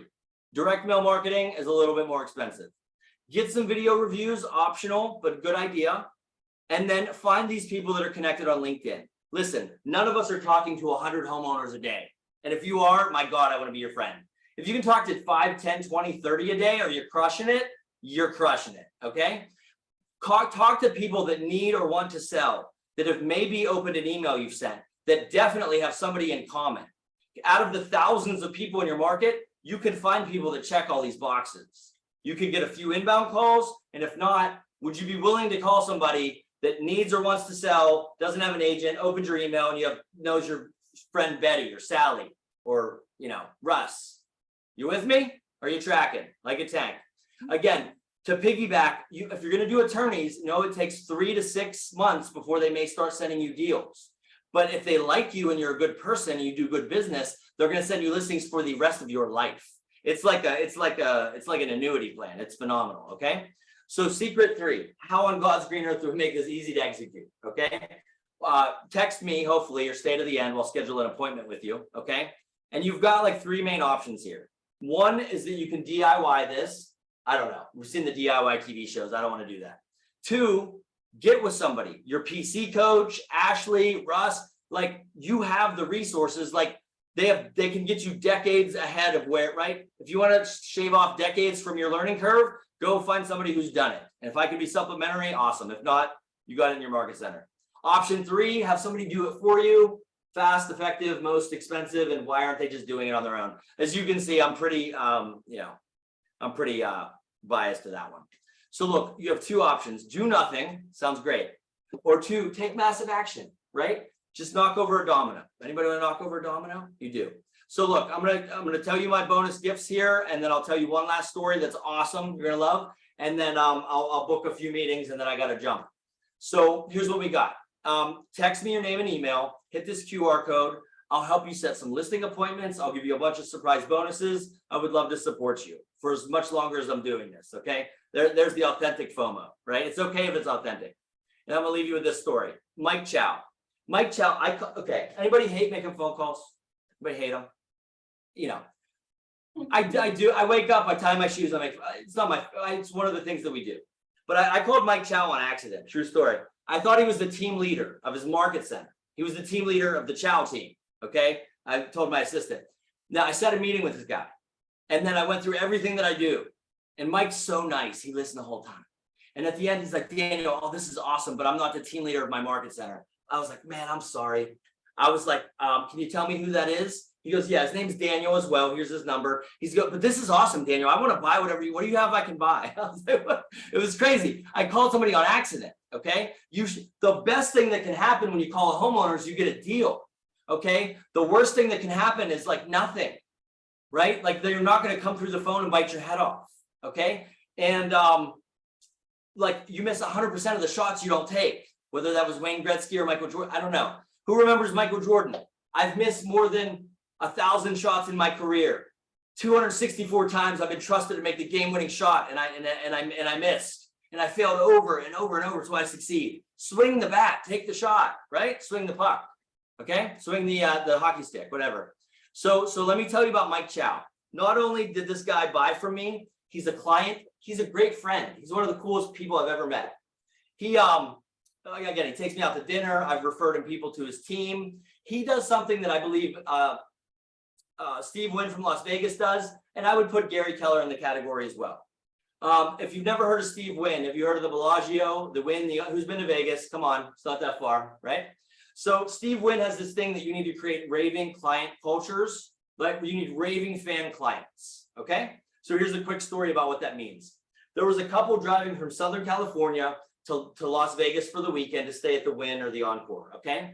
The husband had diabetes. I keep hearing Wilford Brimley in my head whenever I say diabetes, okay? And anyone else? Now, does anybody have a friend or family member with diabetes? Can you die if you don't have the insulin? They're about to go home. However, Javier at the front desk, guess what he said? He said, hold on, sir, madam. He looked at their car, it's pretty nice. He's like, do you have a housekeeper? They're like, we do. He goes, my brother lives in Southern California. He's like, when do you need your next dose of insulin? It was about 6:30 p.m. They're like 8 a.m. at the latest. He's like, I'll have it here by 7:30. Calls his brother, meets the housekeeper. I'm sure they must have a cousin with like a hyper car or Fast and Furious cars. Got it there by 7 a.m. Is that a raving client experience? You think they're going to stay at the Wynn or the Encore Steve Wynn property next time they go to Vegas? Okay. Now juxtaposition that with some of us agents that won't pick up the phone call, won't return phone call. Are you with me? That's not because one person can change your entire business, right? One person in your Rolodex. So I think you should create raving fan clients, be like Mike Chow, Gary Keller, and Steve Wynn, and do that. And I'll leave you with this. Remember, I helped Mike Chow get 30 video reviews. Well, I do have a son, and while I'm trying to teach him things, and oh my God, if you have children and there's the internet, even with his parental controls, it's crazy right now. We got to keep them safe from that stuff. But I'm teaching him things, and I said, Nico, his name is Nikola, like Nikola Tesla. I said, if you want to get something, receive something in life, you need to give it first. He's like, Dad, what are you talking about? I said, well, if you want to smile, first you should smile. I said, if you want to go get punched in the face, go punch somebody in the face. I bet they'll hit you right back, right? So give and receive. So I think because I helped Mike get 30, he actually shot me a video testimonial. So if it's okay, I'll show this. I want you to think about how cool it's going to be when you have a bunch of these. And then if you want to stay to the end, I'll set 1 or 2 appointments, and then I'll feel free to text the number at the bottom and we'll land the airplane. Let's do it. Hey, this is Mike Chow with the Mike Chow team at KWNCW. Honestly, we get calls all the time for coaches and trainers and leads, marketing. Like we get a bunch of calls every single day. Working with Daniel has been fantastic. I mean, he goes like above and beyond for not just the team, but every individual on the team. We talked about mostly using LinkedIn, but we lead generated. So a lot of coaches, they're just kind of coaching you and how to do it, but we're actually doing it as a team. With Daniel, we created some email marketing campaigns that were effective. We actually did some lead generation and prospecting. We got introductions to probate, estate, and divorce attorneys. Helped us solve some of the biggest problems in our business. We're working towards exponential results. Are you ready to get exponential? That's my buddy Mike Chow. If you go to family reunion, you got to go. I think I played this in 100 market centers, so I think he's at least Keller Williams famous. He's just he's just one of those humans in life, and that's just a really cool person, really cool human being. Always in a good mood. So look, again, I don't have time to stay to the end. I got to jump, but please text me your name and email or hit that QR code. I'll be happy to help you grow your business. And Russ, I got yours as well. I'll be reaching out. I'm going to leave you with this. My name is Daniel Fleshman. I am a licensed KW agent. This training was Exponential Real Estate Results, and our business is Exponential Business Coaching. If you don't remember anything else today, I want you to leave you with one thing. Remember, 1% improvement per day can literally get you exponential results. Thank you so much, everybody. I hope that was valuable. Thank you. I appreciate you. Thank you, everyone. Have a great day. We'll see you soon. All right, guys. I booked an appointment with them next week. Why? Hey, good to see you, bud. Welcome back. What's up, dude? Yeah, I haven't even turned around. Hi. Here's the thing.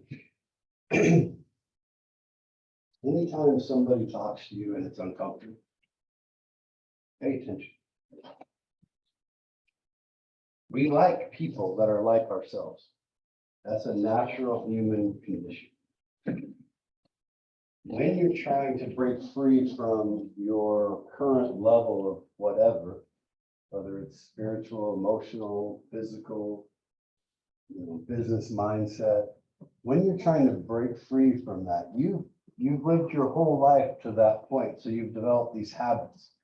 So when someone comes at you like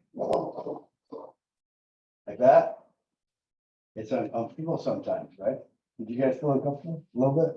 Or just annoyed? A little annoying. Yeah. Well, the reason I set him up like that, because I believe Daniel is actually legit. But you're going to be uncomfortable in the minute because you're not that level of energy.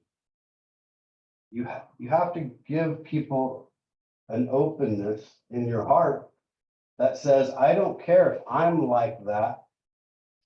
But if I was like that, ask yourself, if you had Daniel's energy, would you make more money? Oh, yeah, undoubtedly. Undoubtedly, right? Yeah.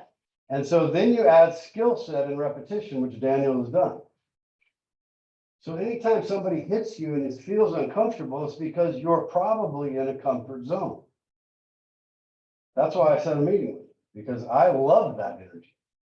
I love that intensity. I need to be more like that. Right? We all have to be, I always say be you times 2, right? But can we improve our energy?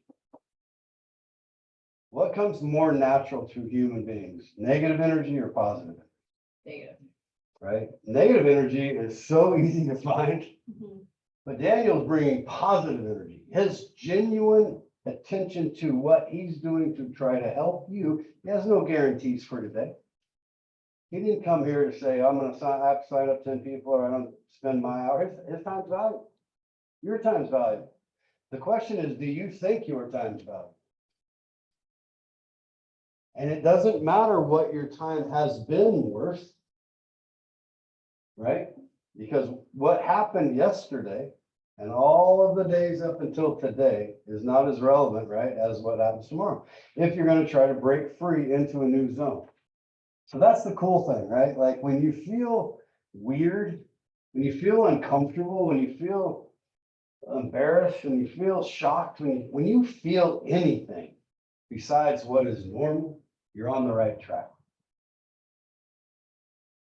Most real estate brokers, like the vast majority of them, are in a zone right now where they're not going to break free and they're losing so slowly. They may still think they're winning, but I actually think by watching the numbers, they're starting to realize they're not making it. And they're done. Now it's resignation time. Now it's rationalization time. Now it's excuse making time. And that's okay, because there's never been a better time to be in real estate when that occurs. But before that happens, every one of those people that's going to resign, and guess, I don't even know how many people I've known in 34 years that got in the business and are now out of the business, but a shitload.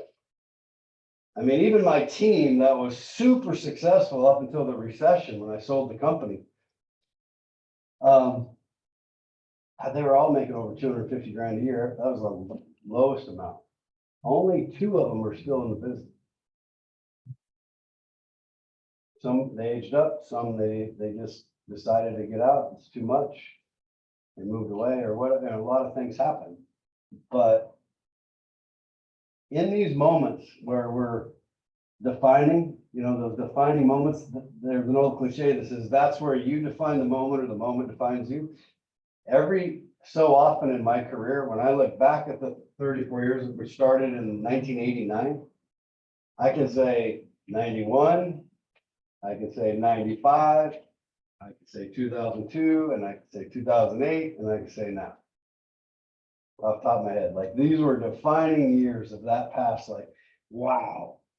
And every time I thought, man, if I would have known, now back then, what would it have been different? And so Daniel said something very powerful. He's trying to give us, like, listen to people to get that extra decade. So you don't have to wait. You're all going to get, if you stay in the business long enough, you're going to get all this stuff eventually. What I'm trying to do is, and I feel an obligation to you, is to help you figure out how to get there quicker. And that's why I think so often we decide we can't, because it seems to me like it's too big, like it's just too hard. And for me to be here, I have to admit that I don't know what I'm doing. That's not true. We just have to agree that to get from here to here takes a bridge sometimes, or takes a change. This is the symbol for change, right? Delta. All you have to say is what was happening up until right here today was one thing, and tomorrow is the beginning of a new day. And am I gonna win the day? It doesn't matter what you do. I give you some advice, try to do something consistently. If it's open houses, do open houses. If it's get on LinkedIn, I think that get on LinkedIn thing, I have a huge LinkedIn relative to, like, I haven't touched it, but it grows on its own. Every once in a while I go back there and there's like 75 more people that have tried to connect with me. We had like 6 people in comment. I mean, it's like he's in Florida. I'm in Manson and he's in Miami. Very different cities. How is that even possible? And I think it's because I did use it for a while. Like at first, I kind of pressed it for a while, then I just let it go. Well, I just signed up to press it for $69 while I was sitting there, because I was thinking to myself, like, how easy would it be to just use warm contacts, no matter who it is, put them in and cross-reference if I know anybody. And even if I don't want to do it because I don't have the time, I just hire a virtual assistant to do it for me. Try to set the appointments, and I'm telling you, anything that works for you works for you. Just do something. Because the good news is the average real estate person does nothing. It is the strangest business I've ever seen. You know, they do nothing. They rely on friends and family, that's it. And then get upset. Get a little mad at yourself. Get a little pissed off. Decide, I'm not gonna be the one that resigns. I'm going to be the one that gets up in the morning and goes to work and grinds. No matter what, like my dad was an apple farmer, he grinded. He got up before dawn, he got home after dark. And you're not the first person in the world that's had to work for him. Hopefully you enjoy it. Hopefully it's fun. It's not always gonna be fun, but hopefully it is. Does that resonate at all? You'll love this. So I friended you on LinkedIn and it says people who follow Russ also follow Mel Robbins, Mark Cuban, Bill Gates. So you're very popular apparently. Anyways. Yeah, I think it's weird. I mean, I just think we are in a place. You think about the entire country. We are living in a place. See, sometimes how can I put this? Sometimes you don't know how special you really are. Sometimes in a bad way. But in this case, I mean in a good way. Like we live in one of those areas in the world where there's migration to more than there's migration away. Southern California, migrating away. But here, and we have these companies like Microsoft, Amazon, Costco, Starbucks that were started right over there. And they don't get the weather we get. So who are I always joke around, I go, my best salesmen are rain and traffic. They still are, they always have been. It's more of a push than a pull, but I love those guys. And if I ever wonder if I'm still on the right track about, I know there's more business to get than I'm getting, I go to Seattle. I usually was staying at the Renaissance Hotel, which is like right off of 6th. And I would go walk from there to the bridge and I would just sit right there on one of those, I can't remember, Sid probably could tell me, whatever, access off the freeway that is, and watch the traffic for a while. And if it's raining, it's even better. Because if I need people to talk to, it's like every 10th car is a buyer. I just have to figure out how to get to them. It's that easy. Do you guys figure out all day long how to get more buyers and get more sellers? Because that's what we do. That's what we do for a living. We try to network. We try to connect the dots and add value to someone's life. So here's the thing. If you guys agree with me or not that most realtors don't work? Well, at least it, yeah. I mean, the Pareto principle has been alive and well since the beginning of time, which is 20% of the people do 80% of the work. I think it's 97-3 right now. And I think there's a lot of reasons for that. It doesn't really matter why. Because I think there's a lot of people that have my experience or better that are lazy or complacent. Now, my friend Keith that I talked about earlier, I love the guy to death. And to his own admission, he's like, I don't feel like doing this anymore. I've been doing it for 24 years. I'm done. I'm tired. I'm like, good, buddy. You earned the right to not have to do it. He's made great investments. He's stayed married. He's made a ton of money. I go, you've earned the right. I have not.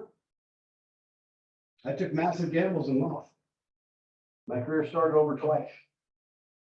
I've learned a lot, but I don't have the money now. So I deserve the right, but I haven't earned the right. I've worked as hard as anybody, but that doesn't mean shit, really. I haven't earned it, but that was my choice. I love to play craps. He was more of a black guy too. You know, so I was like, it's okay, we're both risk takers. I just went a little further, you know? But guess what? We're signing a $21 million listing today. I'm worth, guess how much money in this summer? And I have a goal of selling them all. $1 million. Would you like someone to host your open houses? There's gonna be, I'm glad you talked about that. We got some qualifications. One of the reasons I got that listing, is that for 20 years, I helped a private money lender. I didn't get any money from him in 20 years. Every time he asked me about, you know that guy? You know that place? It was usually about Lake Chelan because he's from Seattle. I go, yeah, sure. I know that. Yeah, I'll help you. 20 years later, he loans the developer the money and he says, you should call Russ. So it's kind of like the LinkedIn. It was just abundant mindset. I don't need something from you. I don't need something from you. I don't need something from you. And then one day, just happens to be one of the biggest developments in the history of where I grew up. I get a call. Now we had to go earn it, and I had to get some help. You know, I pulled in Sid, pulled in Desiree, you know, pulled in the team, went out there. Looked at yesterday, the declaration of the covenants got signed. Today, we're signing the listing on 21 $1+ million units at 5% commission. Not too shabby. Not too shabby. Well, you guys can do the same thing. It was nothing special, right? And you know what I said 4 days ago? Well, if I don't know how passionate you are about that. Is it part of the contract? But I'm not going, I don't do that. I think it was like a co-broker with someone, and I said, well, I don't do that. So I walked from the project before I do that. I'm interviewing you too. I have a lot to do. How many people would say that? I didn't want to walk from the project, but I also had rules of engagement. I also had, I know this, that if you're needy, then you're not in demand. So there's a difference between going, yes, sir, right now, anything you want, anytime you want, and being needy versus being respected. And, you know, there's some manipulation there as far as don't jump when someone says, you don't say how high when they say jump. You might want to say how high because you need money or you need the deal, but you just give yourself 5 minutes and then say, okay. Just don't ever do exactly what someone wants you to do. That makes sense? But BU ×2. Remember the 4 rules of selling real estate. I'm going to add a 5th. Be yourself, know your product, do today, not tomorrow, and be honest. Those are 4 rules. The 5th one is just be better today than you were yesterday. And then always ask yourself at the end of the day, in the morning, listen to this, right? So in the morning, when you're tired, when you stayed out and had too many cocktails and you got to get up and work out, you don't want to, or you got to get up and go to work and you don't want to, you got to tell your brain, this is not a negotiation. That's what you say in the morning. And at the end of the day, did you win the day?